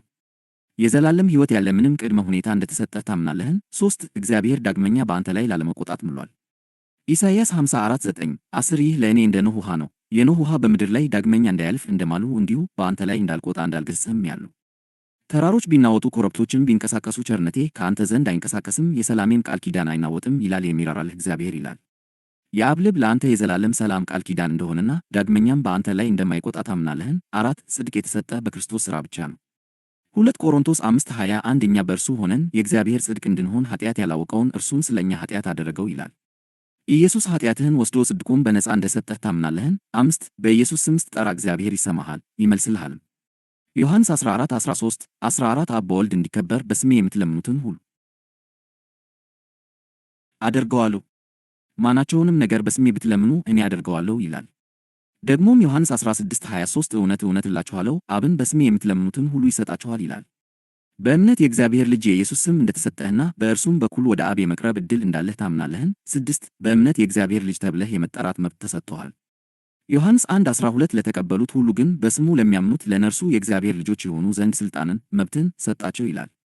የእግዚአብሔር ልጅነትህ በስሙ በማመን የተቀበልከው ስጦታ መሆኑን ታምናለህን? 7 እግዚአብሔር በዚህ ዓለም ውስጥ እንደ ኢየሱስ እንደሆንክ ያውጃል። 1 ዮሐንስ 4:17 እርሱ እንዳለ እኛ ደግሞ እንዲሁ በዚህ ዓለም ነንና በፍርድ ቀን ድፍረት ይሆንልን ዘንድ ፍቅር በዚህ ከእኛ ጋር ተፈጽሟል ይላል። በድካም በፈተና ወይም በትግል ውስጥ ብትሆንም እንኳ በዚህ ዓለም ውስጥ እንደ ልጁ እንደ ኢየሱስ እንደሆንክ የሚናገረውን የእግዚአብሔርን ፍቅር ታምናለህን? በእግዚአብሔር ልጅ በማመን መኖር በእግዚአብሔር ልጆች ሥልጣን መመላለስ። በእግዚአብሔር ልጅ በማመን መኖር ማለት ምን ማለት ነው? ኢየሱስ ማን እንደሆነ፣ እርሱ አንተን ማን እንዳደረገህና እግዚአብሔር በአንተ ውስጥ የፈጠረውን ማንነት ሙሉ በሙሉ መታመን ማለት ነው። ትኩረትህን ዓይኖችህ ከሚያዩትና በገዛ ጉልበትህ ከምታከናውነው ላይ በማንሳት ሕይወትህን በክርስቶስ በተፈጸመው ሥራ ላይ መመስረት ማለት ነው። የእግዚአብሔር ቃል በገላትያ 3:26 ላይ በእምነት በኩል ሁላችሁ በክርስቶስ ኢየሱስ የእግዚአብሔር ልጆች ናችሁና ይላል። ልጅነት በሥራ የሚገኝ ሳይሆን በእምነት የሚቀበሉት ነው። በእግዚአብሔር ልጅ በማመን መኖር ማለት ተሞክሮህ ገና ከእውነታው ጋር ባይገጥም እንኳ ልክ እንደ ኢየሱስ ተፈጥረህ እንደሆነ ማመን ነው። የእምነት ባህሪው ይህ ነው። ዕብራውያን 11:1 እምነትም ተስፋ ስለምናደርገው ነገር የሚያስረግጥ የማናየውንም ነገር የሚያስረዳ ነው ይላል። የልጅነት ሙላት በሕይወትህ ቀድሞ የሚታይ ቢሆን ኖሮ እምነት አያስፈልግም ነበር። እምነት በአሁኑ ጊዜ በዓይን ባይታይም እንኳ በመንፈስ እውነት የሆነውን ነገር አጥብቆ ይይዛል። እምነት በእግዚአብሔር ቃል ላይ ተመስርተህ በዚህ ዓለም ውስጥ ኢየሱስ እንዳለ አንተም እንዲሁ እንደሆንክ እንድታውጅ ኃይል ይሰጥሃል። 1 ዮሐንስ 4 የእግዚአብሔር ልጅ መሆንህን ለማመን ምልክት፣ ስሜት ወይም ፍጹም የሆነ ባህሪን የምትጠብቅ ከሆነ ከእምነት ወደ ማየት ተሸጋግረሃል ማለት ነው።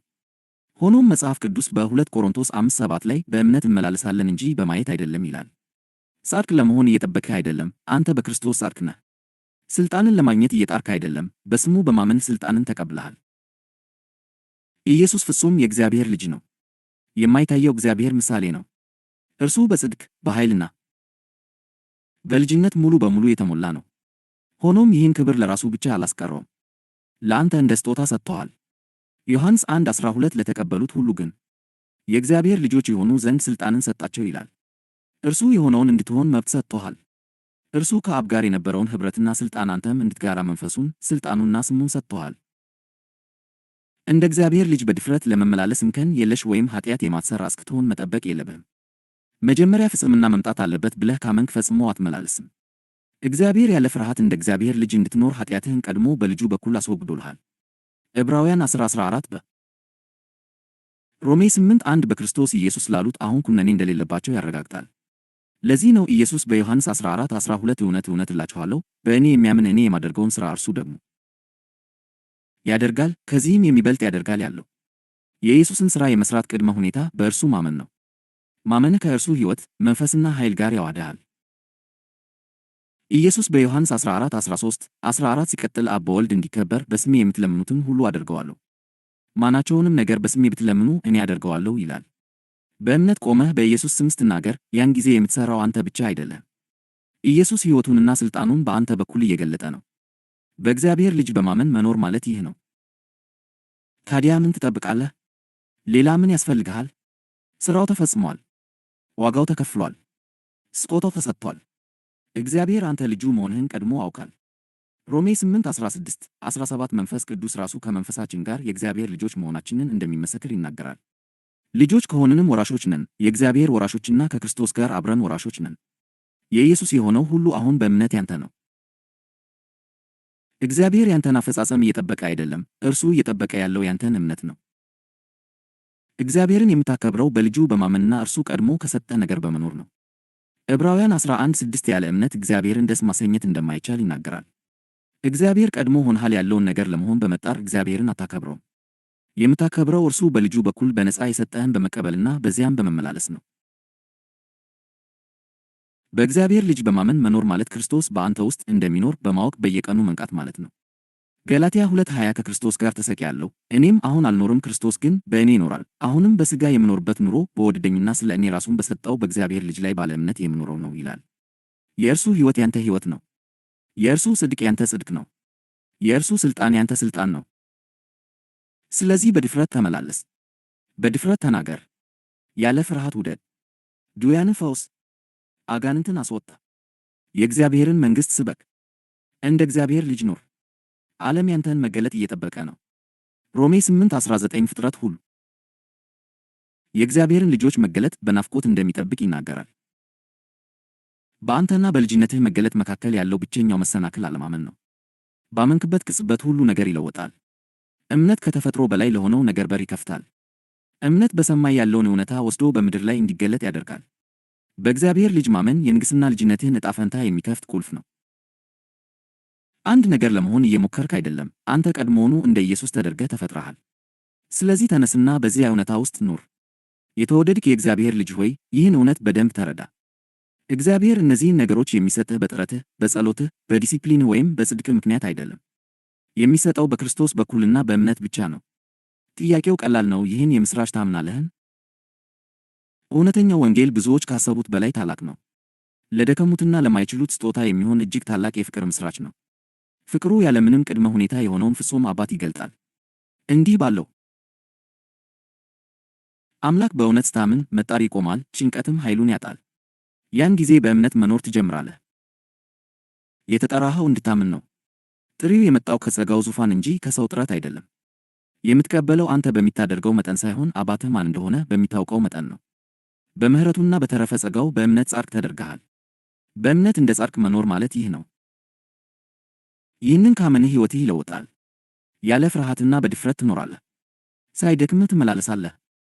በአባቱ ልብ ውስጥ የታመነ የእግዚአብሔር ልጅ መሆንህን አውቀህ በመተማመን ትኖራለህ። እንደገና እጠይቃለሁ፣ ይህን የምሥራች በእውነት ታምናለህን? የኢየሱስ ሥራ ተፈጽሟል። ዓላማው በእምነት እንደ እግዚአብሔር ልጅ እንድትኖር ነው። ዕረፍት የሚያመጣው እምነት ብቻ ነው። ልጅነትን የሚያመጣው እምነት ብቻ ነው። በእምነት ስታርፍ በራስ ጥረት ከሚመጣ እርግማን ትድናለህ። ያለ እምነት እግዚአብሔርን ደስ ማሰኘት አይቻልም። ስለዚህ ይህ መልእክት በአንድ እውነት ሊጠቃለል ይችላል። እንደ እግዚአብሔር ልጅነት በእውነታ መኖር የሚቻለው በእምነት ብቻ ነው። የእምነት ዓላማም አንድ ሰው እንደ እግዚአብሔር ልጅ እንዲኖር ማድረግ ነው። ገላትያ 3:26 በእምነት በኩል ሁላችሁ በክርስቶስ ኢየሱስ የእግዚአብሔር ልጆች ናችሁ ይላል። ሙሉ ወንጌል ይህ ነው። ያለ ምንም ማቅማማት በእምነት ወደ ልጅነት ነው። የእምነት ኑዛዜ። ይህንን የምሥራች በሙሉ ልብህ ካመንህ የሚከተለውን የግል የእምነት ኑዛዜ በእግዚአብሔር ፊት ተናገር። በኢየሱስና በስሙ አምናለሁ። ኢየሱስ አዳኝና ጌታዬ መሆኑን አምናለሁ። የምድነው ኢየሱስ ለእኔ ባደረገልኝ ነገር በማመን ብቻ መሆኑን አምናለሁ። በዘላለም ፍቅር እንደተወደድኩም አምናለሁ። ያለ ሥራ እንደ ጸደቅሁ፣ የኢየሱስን ጽድቅ እንደለበስኩ፣ እንዲሁም ኃጢአቴ ይቅር እንደተባለልኝና ዳግመኛ እንደማይታሰብብኝ አምናለሁ። ኢየሱስ ጠበቃዬና ታላቅ ሊቀ ካህናቴ እንደሆነ፣ በኢየሱስ ስምም ወደ አብ በነጻነት የመቅረብ ዕድል እንዳለኝ አምናለሁ። በክርስቶስ በኩል ከአብ ጋር እንደታረቁ፣ በክርስቶስ ስላለውም ምንም ኩነኔ እንደሌለብኝ፣ እናም በሰማያዊ ስፍራ ከክርስቶስ ጋር እንደተቀመጡ አምናለሁ። በክርስቶስ በመንፈሳዊ በረከት ሁሉ እንደተባረኩ፣ እግዚአብሔርም እንደ ክብሩ ባለጠግነት የሚያስፈልገኝን ሁሉ በኢየሱስ ስም እንደሚያሟላልኝ አምናለሁ። ወንጌል አሁን ለእኔ ፍጹም እውነት እንደሆነ አምናለሁ። ስለዚህ በእምነት እንደ እግዚአብሔር ልጅ ለመኖር እመርጣለሁ። ኢየሱስ እንዳደረገው ሁሉ እኔም የእርሱ ልጅ ስለሆንኩ በልጅነት መተማመን ወደ አብ ለመምጣት እመርጣለሁ። ኢየሱስ እንደሚሰጥ እኔም በልግስና በመስጠት እንዲሁም ኢየሱስ እንደሚወድ እኔም በመውደድ እንደ እግዚአብሔር ልጅ ለመኖር እመርጣለሁ። አባት በኢየሱስ ስም የሚያስፈልገኝን ሁሉ አስቀድሞ እንደሰጠኝ አምናለሁ። አሜን። የመልእክቱ አጠቃላይ እይታ፣ መደምደሚያ እና የተግባር ጥሪ። በኢየሱስ ማመን ማለት ምን ማለት ነው? ወዳጆች ሆይ፣ እዚህ ጋር የምንገልጠው ነገር በስነ መለኮት ላይ የሚደረግ ትንሽ ማስተካከያ ሳይሆን የድህነት የመዳን መሠረት ራሱ ስለሆነ ለዚህ እውነት ሙሉ ትኩረታችሁን ስጡ። ይህ ምዕራፍ ኢየሱስን ታደንቁታላችሁ፣ ታከብሩታላችሁ ወይም በትምህርቶቹ ትስማማላችሁ ወይ ብሎ አይጠይቅም። ይልቁንም በሕይወትና በሞት፣ በነጻነትና በባርነት፣ በዕረፍትና ማለቂያ በሌለው ጥረት መካከል ያለውን ልዩነት የሚወስን አንድ ጥያቄ ያቀርባል። በኢየሱስ ማመን በእውነት ምን ማለት ነው? በኢየሱስ ማመን እርሱ አዳኝ፣ የእግዚአብሔር ልጅ፣ ቤዛ ወይም ከድንግል ማርያም የተወለደ መሆኑን አምኖ መቀበል ብቻ አይደለም። እነዚህ ሁሉ እውነቶች ቢሆኑም በራሳቸው ግን የሚያድን እምነት አይሆኑም። በሚሊዮኖች የሚቆጠሩ ሰዎች እነዚህን እውነታዎች ያምናሉ፣ ነገር ግን ሳይለወጡ በፍርሃት፣ በኩነኔና በኃይል አልባነት ይኖራሉ። ለምን? ምክንያቱም እውነተኛ እምነት ከእውነት ጋር መስማማት ብቻ ሳይሆን ከአንድ አካል ከክርስቶስ ጋር መተሳሰር ስለሆነ ነው። እንደ ቅዱሳት መጻሕፍት ትምህርት፣ እምነት ከኢየሱስ ክርስቶስ ማንነትና ሕይወት ጋር ሊያገናኝህ የተሰጠ መለኮታዊ ስጦታ ነው። ስለ እርሱ ያለ መረጃ ሳይሆን በእርሱ ውስጥ ተካፋይ መሆን ነው። ማመን ማለት የእርሱን ሕይወት እንደ ራስህ ሕይወት፣ የእርሱን ማንነት እንደ ራስህ ማንነት እና በእግዚአብሔር አብ ፊት ያለውን አቋም እንደ ራስህ አቋም አድርጎ መቀበል ነው። ድህነት የሚገኘው ራስህን በማሻሻል አይደለም። ድህነት የሚገኘው ሌላኛውን ክርስቶስን እንደ እውነተኛ ማንነትህ ስትቀበል ነው። ኢየሱስ ስለ ማመን ሲናገር ስለ አእምሮአዊ ተቀባይነት ተናግሮ አያውቅም። እርሱ እየገለጸ ያለው የሕይወት መንገድን ነው። ማመን ማለት ወደ እርሱ ታሪክ፣ ወደ እርሱ እውነታ፣ ወደ እርሱ ተሞክሮ እና ወደ እርሱ ሕይወት ውስጥ መግባት ማለት ነው። መጽሐፍ ቅዱስ በእርሱ የሚያምን ሁሉ የዘላለም ሕይወት አለው የሚለው ለዚህ ነው። የዘላለም ሕይወት ከሞት በኋላ የሚሰጥ የቆየ ሽልማት አይደለም። የዘላለም ሕይወት አማኙ የሚካፈለው የኢየሱስ አሁናዊ ሕይወት ነው። የዘላለም ሕይወት የወደፊት ዋጋ ሳይሆን አሁን በአንተ ውስጥ የሚኖር ክርስቶስ ነው። እርሱ የማይጠፋ፣ በእርግማን፣ በበሽታ፣ በኩነኔ ወይም በሞት የማይነካ ነው። ተፈጥሯዊ ሕይወት ደካማ፣ ውስን እና ለፍርሃት የተገዛ ነው። የኢየሱስ ሕይወት ግን አሸናፊ፣ ጻድቅና ለዘላለም የተጠበቀ ነው። እምነት እግዚአብሔር አንተን ከተፈጥሯዊ ማንነትህ አውጥቶ ወደ ክርስቶስ ማንነት የሚያሻግርበት በር ነው። ለዚህ ነው ማመን እውነትን ከመቀበል በላይ የሆነው። ማመን እግዚአብሔር ያንተን አሮጌ ሕይወት በልጁ ሕይወት የሚለውጥበት የሰማይ ጥበብ ነው። በተፈጥሮ ልደት የወረስከውን ማንነት ትክዳለህ፣ በክርስቶስ የተገለጠውን ማንነት ትቀበላለህ። ከአዳም መኖርን አቁመህ ከክርስቶስ መኖር ትጀምራለህ። ድህነት ማለት ይህ ነው። ቅዱሳት መጻሕፍት እንደሚያስተምሩት ሰው በልቡ እንደሚያምን እንዲሁ ይሆንለታል። ኢየሱስ ራሱ እንደ እምነትህ ይሁንልህና እንዳመንክ ይሁንልህ እያለ ደጋግሞ ተናግሯል። እንደ ተፈጥሯዊ ሰው በራስህ ብቻ የምታምን ከሆነ የሰው ልጅ ውስንነቶች በሕይወትህ ላይ ይሰለጥናሉ። ነገር ግን ወደ ክርስቶስ ካመንህና የእርሱን ማንነት እንደ ራስህ ካደረግህ የእርሱ ጽድቅ፣ ሥልጣን፣ ድል እና ክብር በአንተ ውስጥ መገለጥ ይጀምራሉ። ይህ የድህነትን እውነተኛ ትርጉም ይገልጣል። ድህነት ማለት በማንነት ልውውጥ ከኃጢአት፣ ከፍርድ፣ ከፍርሃትና ከኩነኔ መላቀቅ ነው። ኢየሱስ ያንተ ጽድቅ ይሆናል። ኢየሱስ ያንተ በረከት ይሆናል። ኢየሱስ ያንተ ክብር ይሆናል። ይህ ሁሉ የሚገኘው በሥራ ሳይሆን በመቀበል ነው። መጽሐፍ ቅዱስ በጸጋ በእምነት ድነናል የሚለው ለዚህ ነው። እግዚአብሔር ለሰው ልጅ መርሆችን፣ ዘዴዎችን ወይም የሃይማኖት ሥርዓቶችን አልሰጠም። እግዚአብሔር ለሰው ልጅ ልጁን ሰጠ። ልጁ ጻድቅ ስለሆነ ሁሉም ነገር የእርሱ ነው። የዘላለም ሕይወት የእርሱ ነው። በረከት የእርሱ ነው። ሥልጣን የእርሱ ነው። ክብር የእርሱ ነው። እግዚአብሔር እነዚህን ነገሮች ከክርስቶስ ውጭ አይሰጥም፣ ምክንያቱም እነዚህን ለመያዝ ጽድቅ ያስፈልጋል። ስለዚህ እግዚአብሔር ሁሉም ነገር ለልጁ ሰጠ፣ ከዚያም የሰው ልጅ ልጁን እንዲቀበል ጋበዘ። መለኮታዊ ሥርዓት ይህ ነው። ልጁ ያለው ሕይወት አለው፣ የእግዚአብሔር ልጅ የሌለው ሕይወት የለውም። በረከት ሁሉ በክርስቶስ ነው። አቅርቦት ሁሉ በክርስቶስ ነው። ሥልጣን ሁሉ በክርስቶስ ነው። ከክርስቶስ ውጭ ማንኛውንም ነገር መፈለግ መታለል ነው። በእምነት ወደ ክርስቶስ መግባት እግዚአብሔር አስቀድሞ የሰጠውን ሁሉ እንድታገኝ ያደርግሃል። ለዚህ ነው ድህነት ከክርስቶስ ውጭ በጸሎት፣ በዲሲፕሊን ወይም በሃይማኖታዊ ጥረት ሊገኝ የማይችለው። ፈውስ፣ ጽድቅ፣ ሰላምና ነጻነት ያሉት በእርሱ ውስጥ ብቻ ነው። እርሱን ስትቀበል እርሱ የሆነውን ሁሉ እና ያለውን ሁሉ ትቀበላለህ። ወዳጆች ሆይ ይህን በግልጽ ስሙ። ኢየሱስ የመጣው የሰውን ጠባይ ለማሻሻል አይደለም። እርሱ የመጣው የሰውን ሕይወት ለመተካት ነው። የመጣው ከውጪ ባህሪን ለማስተካከል ሳይሆን ከውስጥ ጽድቅን ለመስጠት ነው። የኃጢአተኞች ወዳጅ የተባለው ለዚህ ነው። የእርሱ ወዳጅነት በአጋጣሚ የመጣ ሳይሆን ተልእኮውን የሚያሳይ ነበር።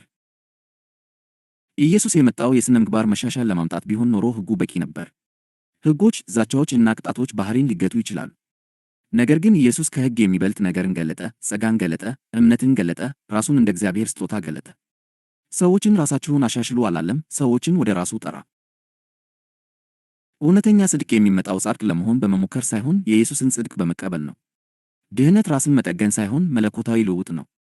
ኢየሱስ ኃጢአተኞች የተሻለ ባህሪ እንዲኖራቸው አይረዳም፣ ይልቁንም ጽድቁን ይሰጣቸዋል። ከዚያም የጽድቅ ፍሬ በተፈጥሮ ይከተላል። ኃጢአተኞች በኢየሱስ ዙሪያ ሰላም የተሰማቸው ለዚህ ነው። እርሱ ከእነርሱ ጋር የነበረው ግንኙነት በሕግ ሳይሆን በጸጋ ነበር። ስለ ባህሪያቸው ከመናገሩ በፊት ኩነኔን አስወገደ። የእርሱ ተቀባይነት ንስሐን አመጣ፣ ምሕረቱ እምነትን ቀሰቀሰ፣ ፍቅሩም ሕይወትን ለወጠ። ይህም ኢየሱስ ባሕሪን በቁጥጥር ለምን እንዳልመራ ያብራራል። ይሁዳን ተመልከቱ። ኢየሱስ ድክመቱን ያውቅ ነበር፣ ስርቆቱን ያውቅ ነበር፣ ክህደቱንም ያውቅ ነበር። ሆኖም ግን አላጋለጠውም፣ አላሳፈረውም ወይም አላባረረውም። ለምን? ምክንያቱም ኢየሱስ ስርቆትን ለማቆም ብቻ እየሞከረ አልነበረም፣ እምነትን እየጋበዘ ነበር። የይሁዳ እውነተኛ ችግር እምነት ማጣት እንጂ ባሕሪ አልነበረም። እምነት በኃይል አይመጣም፣ መመረጥ አለበት። ሃይማኖት ኃጢአትን በፍርሃትና በቅጣት ይቆጣጠራል፣ ኢየሱስ ግን ኃጢአትን በጸጋና በጥሪ ያሸንፋል። ሃይማኖት ሥርዓቶችን ይጠብቃል፣ ኢየሱስ ግን ሰዎችን ያድናል። ለዚህም ነው ይሁዳን እስከ መጨረሻው በአክብሮትና በትዕግሥት የያዘው። በመጨረሻው ሰዓት እንኳ ወዳጄ ብሎ ጠራው። ይኸው መርህ በዘኬዎስ ሕይወት ውስጥ ይታያል። ኢየሱስ ከእርሱ ጋር ከመቀመጡ በፊት ካሳ እንዲከፍል አልጠየቀም። አስቀድሞ ኅብረትን አወጀ፣ ለውጥ ግን ተከተለ። ጸጋ ከንስሐ ቀደመ፣ ተቀባይነት ከለውጥ በፊት መጣ። ኢየሱስ ወደ ቤቱ በገባበት ቅጽበት ድኅነት ወደዚያ ቤት መጣ። ይህ እውነት በሳምራዊቷ ሴት፣ በምንዝር በተያዘችው ሴት፣ በሮማዊው የመቶ አለቃና በሌሎችም ስፍር ቁጥር በሌላቸው ሰዎች ዘንድ ይታያል። ኢየሱስ ዘወትር ከመክሰስ ይልቅ መቀራረብን፣ ከኩነኔ ይልቅ ኅብረትን፣ ከሕግ ይልቅ ጸጋን መረጠ። የሰዎችን ወሬ አልፈራም፣ የሚመራው በአብ ልብ ነበር። መጽሐፍ ቅዱስ እግዚአብሔር ልጁን ወደ ዓለም የላከው ዓለምን እንዲያድን እንጂ እንዲፈርድበት እንዳልሆነ በግልጽ ይናገራል። ኢየሱስ በኃጢአት አልደነገጠም፣ ቅድስናን በጫና አላስገደደም። ሕግ ሊያደርገው ያልቻለውን ጸጋ እንደሚያደርገው አመነ። አሁን ይህን በግልጽ ተረዳ። በምድር ላይ የተመላለሰው ኢየሱስ ዛሬ በአንተ ውስጥ የሚኖረው ያው ኢየሱስ ነው። እርሱ አልተለወጠም። አሁንም የኃጢአተኞች ወዳጅ ነው። አሁንም ኃጢአተኞችን የሚያጸድቅ ነው። በሰው ድክመት መካከል አሁንም ታጋሽ፣ ቸርና ታማኝ ነው። ስለ ኢየሱስ ያለህ ግንዛቤ ከዚህ እውነታ ጋር የማይጣጣም ከሆነ እምነትህ ያልተሟላ ወይም የተዛባ መገለጥ ላይ የተመሠረተ ሊሆን ይችላል። መጽሐፍ ቅዱስ ሰዎች ሌላ ኢየሱስን፣ ሌላ መንፈስን እና ሌላ ወንጌልን ሊያምኑ እንደሚችሉ ያስጠነቅቃል። የተሳሳተ ኢየሱስ ባርነትን ያመጣል፣ እውነተኛው ኢየሱስ ግን ዕረፍትን፣ መተማመንና ነፃነትን ይሰጣል። ኃጢአት ከክርስቶስ አያርክህም፣ ራስን እንደ ጻድቅ መቁጠር ግን ያርክሃል። ድክመት ከእግዚአብሔር አይለይህም፣ በራስ መተማመን፣ ነፃ መሆን ግን ይለይሃል። እግዚአብሔር ኃጢአት እንዲኖር የፈቀደው የሰውን ልጅ ለማጥፋት ሳይሆን ክርስቶስ የግድ አስፈላጊ መሆኑን ለማሳየት ነው። ኃጢአት ገዳይ የሚሆነው ሰዎችን ወደ ጸጋ፣ ወደ ክርስቶስ ከመውሰድ ይልቅ ከጸጋ ሲያርቃቸው ብቻ ነው። ደህንነትህ ያለው በራስህ ፍጹምነት ውስጥ አይደለም። ደህንነትህ ያለው ከእርሱ ጋር ባለህ አንድነት ውስጥ ነው። ተስፋህ ያለው በራስህ ዲሲፕሊን ውስጥ አይደለም። ተስፋህ ያለው በእርሱ ጽድቅ ውስጥ ነው። ጥንካሬ ያለው በራስህ እድገት ውስጥ አይደለም። ጥንካሬ ያለው በእርሱ መኖር ውስጥ ነው። ለዚህ ነው ኢየሱስ በድክመታችን ውስጥ ከእኛ ጋር የሚቆየው። እርሱ አይተወንም፣ አይፈርድብንም። በእኛ ውስጥ እንደ ጽድቅ፣ እንደ ድፍረትና እንደ ሰላም ይኖራል። እኛ እንከን የሌለብን ስለሆንን ሳይሆን እርሱ ታማኝ ስለሆነ ደስተኛና በራስ መተማመን ያለን እንድንሆን ያደርገናል። መልካም ሥራ፣ መልካም ባሕሪና እውነተኛ አምልኮ አይጠሉም። እነርሱ ግን ፍሬዎች እንጂ መሠረቶች አይደሉም። እነርሱ በጸጋ በእምነት ከመጽደቅ በራሳቸው የሚፈልቁ ናቸው። እውነተኛ ለውጥ እኛ ለእግዚአብሔር የምናደርገው ሳይሆን እግዚአብሔር በውስጣችን የሚያደርገው ነው። የኢየሱስን እግር ያጠበችው ያቺ ኃጢአተኛ ሴት ታሪክ ይህን በሚገባ ይገልጣል። ብዙ የተሰረየላት መሆኑን ስላወቀች ብዙ ወደደች። አምልኮዋ የመነጨው ከእርግጠኝነት እንጂ ከፍርሃት አልነበረም።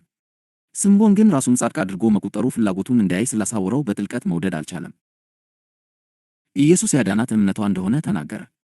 እንባዋ አይደለም፣ ሥራዋ አይደለም፣ እምነቷ እንጂ። ድህነት ዘወትር በእምነት ብቻ ነው። እንግዲህ አሁኑ ጥያቄው ወደ አንተ ይመለሳል ወዳጅ። በእውነት ታምናለህ?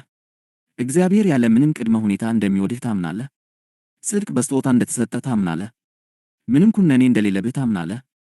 ክርስቶስ ሕይወትህ እንደሆነ ታምናለህ? በእግዚአብሔር ልጅ በማመን መኖር ማለት አስቀድመህ በእርሱ ከሆንከው ማንነት መኖር ማለት ነው። የእግዚአብሔር ልጅ ለመሆን እየጠበቅህ አይደለም፣ በእምነት የእግዚአብሔር ልጅ ነህ። ሥልጣንን ለማግኘት እየጣርክ አይደለም፣ በስሙ ሥልጣንን ተቀብለሃል። እምነት ስሜትን ወይም ፍጹምነትን አይጠብቅም።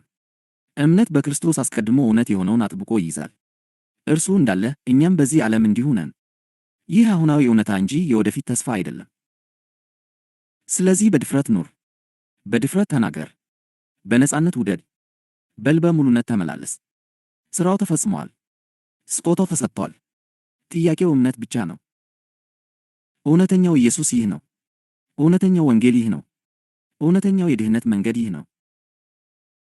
የእምነት፣ የዕረፍትና የልጅነት ጥሪ ወዳጆች ሆይ የኢየሱስን እውነተኛ ማንነትና የማመንን እውነተኛ ትርጉም ከተረዳን በኋላ መንፈስ ቅዱስ አሁን አንድ የመጨረሻና የማይቀር ጥያቄ በልባችን ላይ ያሳርፋል። በዚህ እውነት ትኖራለህ ወይስ ወደ ሃይማኖታዊ ጥረት ትመለሳለህ? መለኮታዊ መገለጥ ምላሽን ይፈልጋል። ጸጋ እምነትን ይፈልጋል። እውነት ደግሞ ራስን አሳልፎ መስጠትን ትፈልጋለች። በእግዚአብሔር ልጅ በእምነት መኖር ማለት አልፎ አልፎ ክርስቶስን ማሰብ ሳይሆን ማንነትን፣ መተማመንና ሥልጣንን ዘወትር ከእርሱ መቅዳት ነው። እምነት የስሜት መነሳሳት አይደለም። እምነት ሕይወትህ በክርስቶስ ውስጥ እንደተሰወረች የምታውቅበት የጸና እውቀት ነው። በየቀኑ ውስጥ ነቃ ድክመትህ፣ ውድቀትህ ወይም ውስንነትህ ቢሰማህም ሆን ብለህ ወደዚህ እውነት መመለስ አለብህ። ክርስቶስ ሕይወቴ ነው። ወንጌል ዓላማው ሃይማኖታዊ ጥረትን ለማምጣት ሳይሆን ዕረፍትን ለመስጠት ነው። ለዚህ ነው ቅዱስ መጽሐፍ አሁን በሥጋ የምኖርበት ሕይወት በእግዚአብሔር ልጅ ላይ ባለ እምነት የምኖረው ነው የሚለው። እምነት ማለት ክርስቶስ ሕይወቱን በአንተ ውስጥ የሚኖርበት አቋም ነው። የተጠራኸው ኢየሱስን ከሩቅ እንድትመስለው ለመምሰል እንድትታገል ሳይሆን እርሱን ከውስጥህ እንድትገልጠው ነው። ክርስትና የባህሪ ማሻሻያ ሳይሆን መለኮታዊ ማደሪያ መሆን ነው። ወዳጆች ሆይ ብዙዎች የዛሉት እግዚአብሔር ልጆች አድርጓቸው ሳለ እንደ ባሪያ ለመኖር ስለሚሞክሩ ነው። ባሪያዎች ተቀባይነትን ለማግኘት ይደክማሉ። ልጆች ግን ከተቀባይነት አስቀድመው ስለተወደዱ ይኖራሉ። ባሪያዎች ቅጣትን ይፈራሉ። ልጆች በፍቅር ውስጥ ያርፋሉ። ባሪያዎች በትጋታቸው ላይ ያተኩራሉ። ልጆች ግን በግንኙነታቸው ላይ ያተኩራሉ። እምነት አንተን ከባሪያ አስተሳሰብ ወደ ልጅነት ሕይወት የሚያሻግርህ ነው። ፍጥረት ሁሉ የእግዚአብሔር ልጆች መገለጥ የሚናፍቀው ለዚህ ነው። ዓለም የሚጠብቀው ተጨማሪ ሃይማኖተኛ ሰዎችን አይደለም። ዓለም የሚጠብቀው በክርስቶስ ማን እንደሆኑ የሚያውቁና ያለምንም ፍርሃት ከማንነታቸው የሚኖሩ ሰዎችን ነው። ልጆች በእምነት ሲኖሩ ሰማይ ምድርን ይነካል። ይህን በግልጽ ተረዳ። እግዚአብሔር ሊጠቀምብህ አንተ እስክትሻሻል እየጠበቀ አይደለም። እርሱ እየጠበቀ ያለው እንድታምን ነው። እምነት እግዚአብሔርን ያከብራል፣ ምክንያቱም እርሱ አስቀድሞ ካደረገው ነገር ጋር ስለሚስማማ። አለማመን ግን እግዚአብሔርን ያቃልላል፣ ምክንያቱም የክርስቶስን ያለቀ ሥራ እንዳልበቃ አድርጎ ስለሚቆጥር ነው። ያለ እምነት እግዚአብሔርን ደስ ማሰኘት የማይቻለው ለዚህ ነው። እግዚአብሔርን ደስ የምታሰኘው ጻድቅ ለመሆን በመታገል ሳይሆን አስቀድሞ በልጁ ጻድቅ እንዳደረገ በማመን ነው። እምነት ከጸጋ ጋር መስማማት ነው። አሁን ይህን የመጨረሻ እውነት በግልጽና በኃይል ስማ። ወንጌል የበለጠ እንድትለፋ አይጠራህም። ወንጌል በጥልቀት እንድታርፍ ይጠራሃል። ራስህን እንድታስተካክል አይጠይቅህም፣ ይልቁንም በሌላኛው በክርስቶስ እንድታመን ይጋብዝሃል። በፍርድ አይዝትብህም፣ ከኩነኔ ነፃ ያወጣሃል እንጂ። ለዚህ ነው ኢየሱስ አሁንም የኃጢአተኞች ወዳጅ የሆነው። በምትወድቅበት ጊዜ እርሱ አይርክህም፣ ይልቁንም ይቀርብሃል። አይከስህም፣ ይማልድልሃል እንጂ። አያሳፍርህም፣ ያድስሃል እንጂ። በአንተ ውስጥ የሚኖረው እንደ ዳኛ ሳይሆን እንደ ጽድቅ፣ ሰላምና ደስታ ነው። ስለዚህ ወዳጆች ሆይ ሕይወታችሁን በድክመታችሁ መለካት አቁሙና በእርሱ ታማኝነት መለካት ጀምሩ። ከቀድሞ ታሪካችሁ ጋር መቆራኘት አቁሙና ከእርሱ ትንሣኤ ጋር ተቆራኙ። አስቀድማችሁ የሆናችሁትን ለመሆን መታገልን አቁሙ። እመኑ። እርሱ ጻድቅ ስለሆነ አንተ ጻድቅ ነህ። እርሱ ተቀባይነት ስላለው አንተ ተቀባይነት አለህ። እርሱ ደህንነቱ የተጠበቀ ስለሆነ አንተም ደህንነትህ የተጠበቀ ነው። እርሱ የተወደደ ስለሆነ አንተም የተወደድክ ነህ። ይህ ድፍረት፣ ትዕቢት አይደለም፣ ይህ እምነት ነው። በዚህ መንገድ ብትኖር ፍርሃት ጉልበቱን ያጣል፣ ኩነኔ ድምፁ ይጠፋል፣ ኃጢአት ግዛቱ ያበቃል፣ ደስታ ደግሞ ጥንካሬ ይሆናል። መውደድ የተፈጥሮህ ይሆናል፣ ሥልጣን ደግሞ ያለ ጥረት ይፈሳል። እንደ እግዚአብሔር ልጅ በንድፈ ሐሳብ ሳይሆን በተግባር ትኖራለህ። ምዕራፉ ሰማይ በጀመረበት ቦታ ላይ ይጠቃለላል። እግዚአብሔር ዓለምን እንዲሁ ወዶአልና አንድያ ልጁን ሰጠ።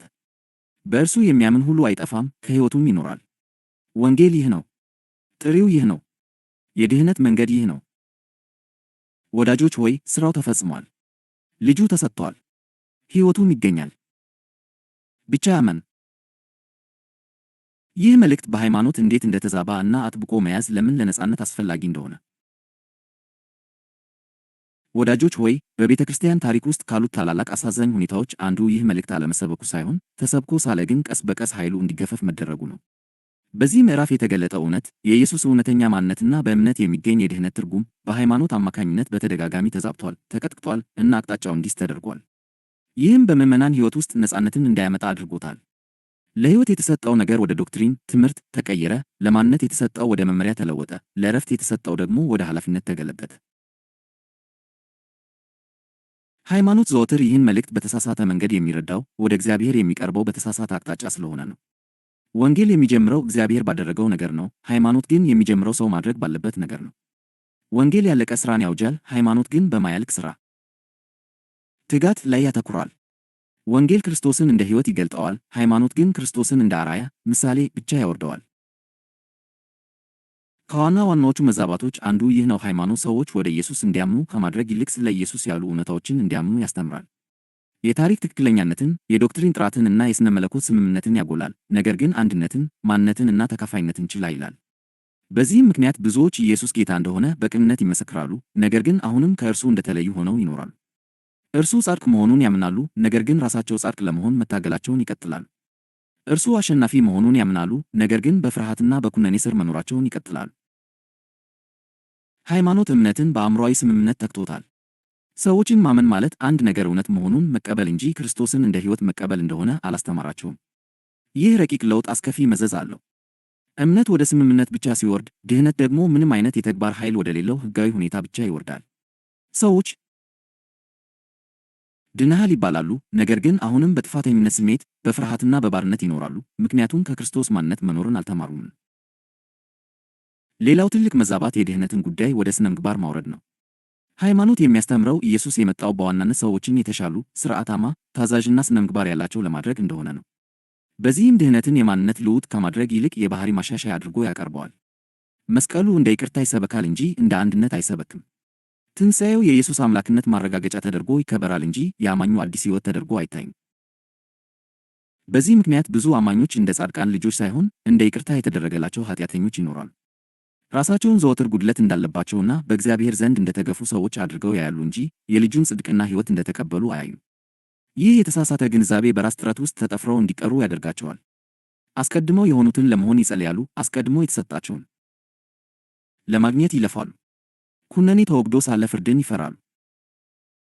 ሃይማኖት የሕግንም ዓላማ አዛብቶታል። ሕጉ የሥጋን ድክመት ገልጦ ሰዎችን ወደ ክርስቶስ እንዲያደርስ ከመፍቀድ ይልቅ ሃይማኖት ሕግን ባህሪን መቆጣጠሪያ መሳሪያ አድርጎ ይጠቀምበታል። ደንቦች በኅብረት ቦታ ተተኩ፣ ፍርሃት እምነትን ተካ፣ ተጠያቂነት ደግሞ ቅርበትን ተካ። ውጤቱም የውስጥ ነፃነት የሌለው የውጭ ተገዥነት ሆነ። ለዚህ ነው ሃይማኖት በዚህ መልእክት ውስጥ በተገለጠው ኢየሱስ በጣም የማይመቸው። ከኃጢአተኞች ጋር የሚቀመጥ በደለኞችን የሚያጸድቅና ለውጥ ሳይመጣ ኩነኔን የሚያስወግድ ኢየሱስ በቁጥጥር ላይ የተገነባን ማንኛውንም ሥርዓት ያፈርሳል። ሃይማኖት ተቀባይነት ከመገኘቱ በፊት መሻሻልን የሚጠይቅ ኢየሱስን ይመርጣል፣ ምክንያቱም እንዲህ አይነቱ ኢየሱስ ሰዎችን በሃይማኖታዊ ባለሥልጣናት ስር ጥገኛ አድርጎ ያቆያቸዋል። እውነተኛው ኢየሱስ ግን ሰዎችን ነፃ ያወጣል፣ ነፃ የወጡ ሰዎችን ደግሞ ለመቆጣጠር አስቸጋሪ ነው። በተለይ ሃይማኖት ጸጋን በተሳሳተ መንገድ ተረድቶታል። ጸጋ እንደ መጀመሪያ ነጥብ ተቀባይነት ይኖረዋል፣ ነገር ግን እንደ ሕይወት መንገድ ውድቅ ይደረጋል። ሰዎች በጸጋ ድናችኋል ይባላሉ፣ ነገር ግን በጥረታችሁ ትፈጽማላችሁ ይባላሉ። በእምነት ይቅር ተብላችኋል፣ ነገር ግን በትጋታችሁ ትቀጥላላችሁ ይባላሉ። ይህ ድብልቅልቅ ያለ ትምህርት ግራ መጋባትን፣ ድካምንና ግብዝነትን ይፈጥራል። አማኞች ለዘላለም ሕይወት ክርስቶስን እንዲታመኑ፣ ለዕለት ተዕለት ሕይወት ግን ራሳቸውን እንዲታመኑ ያስተምራቸዋል። በዚህ መዛባት ምክንያት ድክመት ወደ ክርስቶስ በጥልቀት የመጠጋት ጥሪ መሆኑ ቀርቶ እንደ ውድቀት ይታያል። ኃጢአት የጸጋ አስፈላጊነት ማሳያ መሆኑ ቀርቶ የመለየት ማስረጃ ተደርጎ ይወሰዳል። ሰዎች ድክመታቸውን በግልጽ ወደ ኢየሱስ አምጥተው ከእርሱ ጽድቅ መኖርን ከመማር ይልቅ ድክመታቸውን እንዲደብቁ፣ እንዲያስተካክሉ ወይም እንዲሸፍኑ ይማራሉ። ሌላው ከባድ የተሳሳተ ግንዛቤ ደግሞ ይህ መልእክት ሕገወጥነትን ያመጣል የሚል ፍርሃት ነው። ሃይማኖት ሰዎች ጽድቅ በስጦታ እንደተሰጣቸው ከተነገራቸው ስለ ቅድስና ግድ አይላቸውም ብሎ ያስባል። ይህ በጸጋ ኃይል ላይ ያለውን አለማመን ያሳያል። እውነታው ግን ተቃራኒው ነው። ሕግ ባህሪን ለጊዜው ይገታል፣ ጸጋ ግን ልብን ለዘላለም ይለውጣል። መውደዳቸውን የሚያውቁ ብቻ በእውነት መውደድ ይችላሉ። በጽድቅ የሚያርፉ ብቻ የጽድቅን ፍሬ ማፍራት ይችላሉ። ሃይማኖት ፍሬ ለማምጣት ፍሬውን ያስገድዳል፣ ኢየሱስ ግን ሕይወትን በመስጠት ፍሬን ያበቅላል። ሃይማኖት በውጭው ላይ ያተኩራል፣ ኢየሱስ ግን ውስጥን ይለውጣል። ኃጢአተኞች ወደ ኢየሱስ የተሳቡትና የሃይማኖት መሪዎች በእርሱ የተናደዱት ለዚህ ነው። ያው ምላሽ ዛሬም ይቀጥላል። ይህ መልእክት ባለመረዳቱ ምክንያት ብዙ አማኞች እውነተኛ ነፃነትን ሳይለማመዱ ሙሉ ሕይወታቸውን ይኖራሉ። ድነዋል፣ ነገር ግን አያርፉም። ይቅር ተብለዋል፣ ነገር ግን አይተማመኑም። ተወደዋል፣ ነገር ግን ደህንነት አይሰማቸውም። በተስፋና በፍርሃት፣ በእምነትና በጥፋተኝነት፣ በደስታና በጭንቀት መካከል ይዋዥቃሉ። ኢየሱስ ሊሰጠን የሞተለት ሕይወት ይህ አይደለም። ለዚህ ነው ይህን መልእክት አጥብቆ መያዝ እጅግ አስፈላጊ የሆነው። በላላ ሁኔታ ሳይሆን፣ በከፊል ሳይሆን፣ በአእምሮ ብቻ ሳይሆን፣ በጽኑ እምነት፣ በግልጽነትና በእምነት መያዝ አለብን። ይህ መልእክት ከቀጠነ ነፃነት ይጠፋል። ማንነት ከተዳከመ ሥልጣን ይወድቃል። አንድነት በጥረቶች ከተተካ ዕረፍት ይጠፋል። ከክርስቶስ ሕይወትነት ፈቀቅ ባለ ቅጽበት ወደ ራስህ ሸክም ትመለሳለህ። ይህን መልእክት አጥብቆ መያዝ ከኩነኔ ይጠብቃል። ሕሊናህን ንጹሕ ያደርገዋል። መተማመንህን በራስህ አቋም ላይ ሳይሆን በክርስቶስ ላይ እንዲያርፍ ያደርገዋል። ያለምንም ፍርሃት በእግዚአብሔር ፊት በቅንነት እንድትኖር ያስችልሃል። ያለ ጫና እንድታድግና ያለ እፍረት እንድትለወጥ ነፃ ያወጣሃል። ይህ መልእክት ከመንፈሳዊ ድካም ይጠብቃል። በእግዚአብሔር ፊት ያለህ አቋም ባንተ መለዋወጥ እንደማይነካ ስታውቅ፣ ክርስቶስ አስቀድሞ ያረጋገጠውን ነገር ለማቆየት መታገልን ታቆማለህ። መታዘዝ ግዴታ ሳይሆን ምላሽ ይሆናል። ቅድስና ዋጋ መክፈያ ሳይሆን ፍሬ ይሆናል። ፍቅር የተገደደ ሳይሆን ተፈጥሯዊ ይሆናል። ከሁሉም በላይ ይህ መልእክት እውነተኛውን ኢየሱስን ይገልጣል። እርሱ የሃይማኖት አዛዥ አይደለም። እርሱ ሩቅ ያለ ዳኛ አይደለም። እርሱ ቅድመ ሁኔታ ያለው አምላክ አይደለም። ይልቁንም እርሱ ጽድቅህ፣ ሕይወትህ፣ ሰላምህና ደህንነትህ የሆነ አዳኝ ነው። ወዳጆች ሆይ፣ ነፃነት የሚገኘው ለእግዚአብሔር ብዙ በማድረግ ሳይሆን እግዚአብሔር በልጁ በኩል አስቀድሞ ያደረገውን በማመን ነው። ይህን እውነት አጥብቀህ በያዝክ ቁጥር የበለጠ ነፃ ትሆናለህ። ኢየሱስን እንደ ሕይወትህ አድርገህ በግልጽ ባየኸው ቁጥር ፍርሃት፣ ኃጢአትና ኩነኔ በአንተ ላይ ያላቸው ኃይል እየቀነሰ ይሄዳል። ለዚህ ነው ይህ መልእክት ሊጠበቅ የሚገባው። ሊሰበክ ይገባል። ሊታመን ይገባል። እንደ ጽንሰ ሐሳብ ሳይሆን እንደ ተግባራዊ ሕይወት። ከዚህ ያነሰ ማንኛውም ነገር ወደ ባርነት ይመልስሃል። ከዚህ የበለጠ ማንኛውም ነገር አያስፈልግም። ክርስቶስ በቂ ነው። እምነት መንገዱ ነው። ነፃነት ውጤቱ ነው። የጸጋ ወንጌል ሃይማኖትን እንዴት እንደሚያስቆጣ፣ ለምን አሳፋሪ እንደሆነና ስደት እንዴት እውነተኝነቱን እንደሚያረጋግጥ። ወዳጆች ሆይ፣ የተቀበላችሁት መልእክት በእውነት ከእግዚአብሔር ለመሆኑ አንዱ ግልጽ ምልክት ይህ ነው። ሃይማኖትን ያስቆጣል። ይህ የሆነው ኃጢአትን ስለሚያበረታታ ሳይሆን የሃይማኖት ሥርዓቶች የተገነቡባቸውን መሠረቶች ስለሚያፈርስ ነው። ጸጋ ሃይማኖትን መሞገት ብቻ ሳይሆን ያጋልጠዋል፣ ያስፈራራዋል፣ እንዲሁም አስፈላጊ እንዳይሆን ያደርገዋል። ጸጋ በንጹሕ መልክ መሰበክ ከጀመረበት ቅጽበት አንስቶ እንቅፋት ወይም አሳፋሪ መሆኑ አይቀርም። ይህ በአጋጣሚ የሚሆን ሳይሆን መጽሐፍ ቅዱሳዊ ነው። የኢየሱስ ክርስቶስ ወንጌል ዘወትር ለሃይማኖተኛ አእምሮ መሰናከያ ነው። የመስቀሉ ቃል ለኃጢአተኞች ሳይሆን ለሃይማኖተኞችና ራሳቸውን ጻድቅ አድርገው ለሚቆጥሩት ሞኝነት፣ አስቆጣና ተቀባይነት የሌለው ተብሎ ተጠርቷል። ጸጋ አሳፋሪ የሚሆነው ሃይማኖት በድካም ሊገኝ ይገባል የሚለውን ነገር እርሱ በነጻ ስለሚሰጥ ነው። ሃይማኖት ብቁ አይደሉም የሚላቸውን ጸጋ ጻድቃን ይላቸዋል። ሃይማኖት ኃጢአተኛው አስቀድሞ ደግ መሆን አለበት ብሎ ሲያስገድድ፣ ጸጋ ግን በደለኛውን ያጸድቃል። ሃይማኖት ለውጥ ተቀባይነትን ያስቀድማል ሲል፣ ጸጋ ግን ተቀባይነት ከለውጥ ይቀድማል ይላል። ይህ የተገለበጠ አሰራር በሥነ ምግባር አፈጻጸም ላይ ለተገነባ ለማንኛውም ሥርዓት እጅግ አስቆጣ ነው። ሃይማኖት የሚኖረው በመለካት ላይ ነው። ጸጋ ግን መለካትን ያስቀራል። ሃይማኖት የሚተርፈው በንጽጽር ነው። ጸጋ ንጽጽርን ያጠፋል። ሃይማኖት ሰዎችን እንደመታዘዛቸው፣ እንደ ዲሲፕሊናቸው፣ እንደ ዕውቀታቸውና እንደ ውጫዊ ቅድስናቸው ደረጃ በመስጠት ላይ የተመሠረተ ነው። ጸጋ ግን ሜዳውን ያስተካክላል። የሚያምኑ ሁሉ በክርስቶስ አንድ አይነት ጽድቅ፣ አንድ አይነት አቋም እና አንድ አይነት ርስት እንዳላቸው ያውጃል። ጸጋ በተፈጥሮ ሃይማኖትን የሚያስቆጣው ለዚህ ነው። ማን ተቀባይ እንደሆነና ማን እንዳልሆነ የመወሰን ሥልጣንን ከሃይማኖት እጅ ይነጥቃል። ጽድቅ ስጦታ ሲሆን የሃይማኖት ኃይል ይከስማል። ወደ እግዚአብሔር መቅረብ በነጻ ሲሆን መካከለኞች ቁጥጥራቸውን ያጣሉ።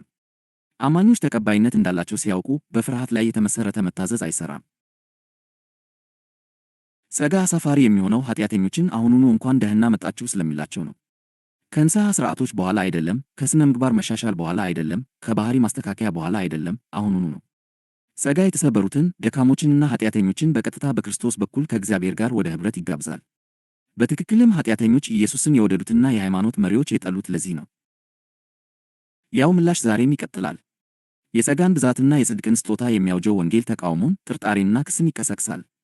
ይህን የሚሰብኩ ሰዎች ወዲያውኑ አደገኛ፣ ጽንፈኛ፣ ሚዛን የሳቱ ወይም መናፍቅ ተብለው ይፈረጃሉ።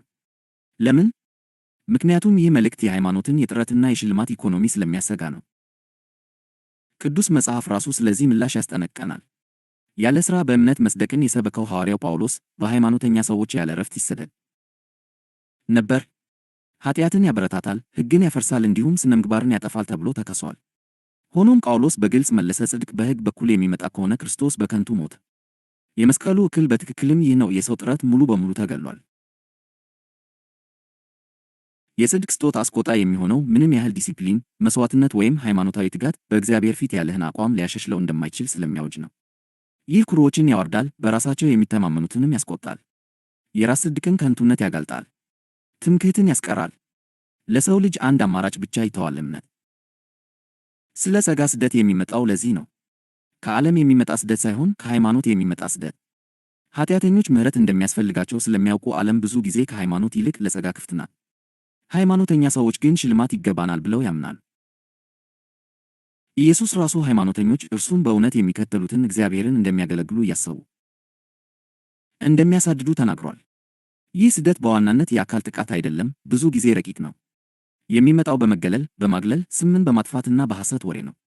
ጸጋን የሚሰብኩ ሰዎች ሥርዓትን ያላሉ፣ ቅድስናን ያደከሙ እና እውነትን ያዛቡ ተብለው ይከሰሳሉ። ሆኖም ይህ ተቃውሞ የስህተት ምልክት አይደለም፣ የእውነተኝነት ምልክት ነው። የዚህ መልእክት እውነተኝነት የሚረጋገጠው ሃይማኖትን በማስቆጣቱ ነው። ጸጋ ተቃውሞን ካልቀሰቀሰ ጸጋ ሊሆን አይችልም። የጽድቅ ስጦታ የሃይማኖት ትዕቢትን ካልዛተበት የእግዚአብሔር ጽድቅ ሊሆን አይችልም። የጸጋ ብዛት በጥረት ላይ የተገነቡ ሥርዓቶችን ካላወከ ወንጌል ሊሆን አይችልም። መስቀል አስቆጣ የሆነው ጨካኝ ስለነበረ አይደለም፣ የሰውን ትምክህት ስላበቃ እንጂ።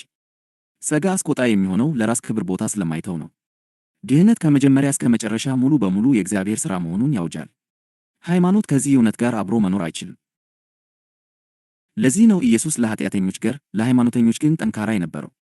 ኃጢአተኞች ለጸጋ ክፍት ነበሩ፣ ሃይማኖተኞች ግን በጸጋ ይሰጉ ነበር። በነፃ ይቅር የሚለው ያው ኢየሱስ በራሳቸው ጽድቅ ለሚታመኑት ወዮላችሁ ብሏል። ጸጋ ትሑታንን ያጽናናል፣ ትዕቢተኞችን ግን ይገጥማል። ወዳጆች ሆይ ይህ መልእክት ሲቃወም አትደነቁ፣ ሲሳሳት አትናወጡ፣ ተቃውሞ ሲመጣ ወደ ኋላ አትበሉ። የጸጋ ወንጌል ዘወትር አሳፋሪ ነበር፣ ዘወትርም አስቆጣ ነበር። ደግሞም ከነፃነት ይልቅ ቁጥጥርን በሚመርጡ ሰዎች ዘንድ ዘወትር ይቃወማል። ይህን መልእክት አጥብቆ መያዝ እጅግ አስፈላጊ ነው፣ ምክንያቱም ልብህን ከኩነኔ ሕሊናህንም ከፍርሃት ይጠብቃል። ማንነትህን በሥራ ላይ ሳይሆን በክርስቶስ ላይ ያቆመዋል። ከመንፈሳዊ ድካም ይጠብቃል። በእግዚአብሔር ፊት በድፍረት በቅንነትና በነፃነት እንድትኖር ያስችልሃል። የጸጋ ብዛትና የጽድቅ ስጦታ ምርጫ የሚቀርብባቸው ትምህርቶች አይደሉም። እነርሱ የክርስቲያን ሕይወት መሠረቶች ናቸው። እነርሱን መልቀቅ ወደ ባርነት መመለስ ነው። እነርሱን ማቅጠን ኃይልን ማጣት ነው። እነርሱን አሳልፎ መስጠት ነፃነትን ማጣት ነው። ስለዚህ ይህ መልእክት ሃይማኖትን ሲያስቆጣ ደስ ይበላችሁ፣ አደገኛ ሲባል በራስ መተማመናችሁ ይጥን፣ ጽንፈኛ ተብሎ ሲፈረጅ ጸንታችሁ ቁሙ። እነዚህ ምላሾች የስህተት ማስረጃዎች አይደሉም፣ ይልቁንም ጸጋው በግልጽ እየተሰበከ መሆኑን የሚያሳዩ ማስረጃዎች ናቸው። ጸጋ ለኩሩዎች ዘወትር አሳፋሪ ነው። ጽድቅ ለራስ ጻድቃን ዘወትር አስቆጣ ነው። ነፃነት በቁጥጥር ስር ለተገነቡ ሥርዓቶች ዘወትር ተቃዋሚ። ለሚያምኑ ግን ይህ መልእክት ሕይወት ነው። ለሚቀበሉት ይህ መልእክት ነፃነት ነው። አጥብቀው ለሚይዙት ደግሞ ይህ መልእክት ክርስቶስ ራሱ ነው። በጸጋ ቁሙ፣ በጽድቅ እንገሥ። ክርስቶስ በነፃ የሰጠውን ሃይማኖት እንዲሰርቅባችሁ አትፍቀዱ። የመጨረሻ ማጠቃለያና የተግባር ጥሪ። በክርስቶስ ጽኑ፣ በጸጋ ቁሙ፣ በነፃነትም። ወዳጆች ሆይ ስለ ኢየሱስ እውነተኛ ማንነት፣ ስለ እምነት እውነተኛ ትርጉም፣ ስለ ጸጋ አሳፋሪነት እና ስለ ጽድቅ ስጦታ አስቆጣነት በመለኮታዊ መገለጥ በጥንቃቄ ከተጓዝን በኋላ ወደ አንድ ቅዱስና የማይቀር መደምደሚያ ላይ ደርሰናል። ይህ መልእክት እንዲሁ የሚደነቅ የሚከራከሩበት ወይም በአእምሮ የሚስማሙበት ነገር ብቻ አይደለም። ይልቁንም ውሳኔን የሚጠይቅ እውነትና ድፍረትን የሚጠይቅ የሕይወት መንገድ ነው። እዚህ ጋር የተገለጠው ወንጌል ለመካከለኛ አቋም፣ ለገለልተኝነት ቦታ አይተው።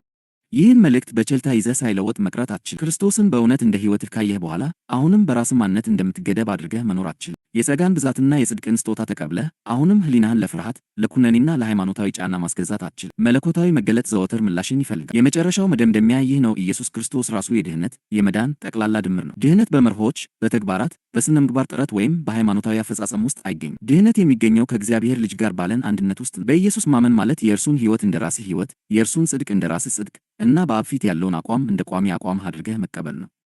በዚህ ላይ የሚጨመር ማንኛውም ነገር ያደክመዋል። ከዚህ የሚቀንስ ማንኛውም ጸጋ ለክርስቲያን ሕይወት እንደ ተጨማሪ ጌጥ የሚታይ አይደለም። ጸጋ የክርስቲያን ሕይወት መሠረት ነው። ጽድቅ ለበሰሉ ሰዎች የሚሰጥ ሽልማት አይደለም። ጽድቅ በእምነት ቅጽበት የሚቀበሉት ስጦታ ነው። ልጅነት የወደፊት እድገት አይደለም። ልጅነት የአሁኑ እውነታ ነው። ነፃነትም በዲሲፕሊን የሚገኝ ውጤት አይደለም። ነፃነት እውነትን በማመን የሚገቡበት በር። ሃይማኖት ዘወትር ወደ ራስህ ጥረት ሊጎትትህ ይሞክራል። ሕሊናህን፣ ፍርሃትህን፣ ተቀባይነት የማግኘት ፍላጎትህንና ብቁ ናፍቆትህን ይጠቀማል። ራሱን እንደ ጥበብ፣ እንደ ሚዛናዊነት ወይም እንደ ብስለት ይሸፍናል። ነገር ግን የእግዚአብሔር መንፈስ ዘወትር ወደ አንዲት ቦታ ይስብሃል፣ ክርስቶስ ብቻ። ደህንነትህ ያለው በሚዛናዊነት ውስጥ ሳይሆን በእውነት ውስጥ ነው። ስለዚህ ከአንተ የሚጠበቀው ተግባር የበለጠ መለፋት ሳይሆን የእምነትን ምስክርነት ሳትናወጥ አጥብቆ መያዝ ነው። ኩነኔ ሲያንሾካሽ፣ እፍረት ሲከሲ ውድቅ ማድረግ ነው። ክርስቶስ አስቀድሞ በፈጸመው ሥራ ላይ አንድ ነገር መጨመር እንዳለብህ የሚጠቁምህን ማንኛውንም ድምፅ መቃወም። ይህ መልእክት ከማንኛውም አይነት የራስ ጽድቅ በቁርጠኝነት እንድትለይ ይጠራሃል። በግልጽ ከሚታየው ሕጋዊነት ብቻ ሳይሆን በመንፈሳዊ አፈጻጸም፣ በዲሲፕሊን፣ በጽናትና በሚታይ ስኬት ላይ ከመታመን ረቂቅ ስሜትም መተማመንህን በንቃት ከራስህ ላይ አንስተህ ወደ ክርስቶስ ማዛወር አለ። የእምነት መታዘዝ ማለት ይህ ነው። የተግባር ጥሪው ይህ ነው። በየቀኑ በክርስቶስ ካለህ ማንነት መኖርን ድክመት ሲታይ ወደ ጥፋተኝነት ስሜት አትሸሽ።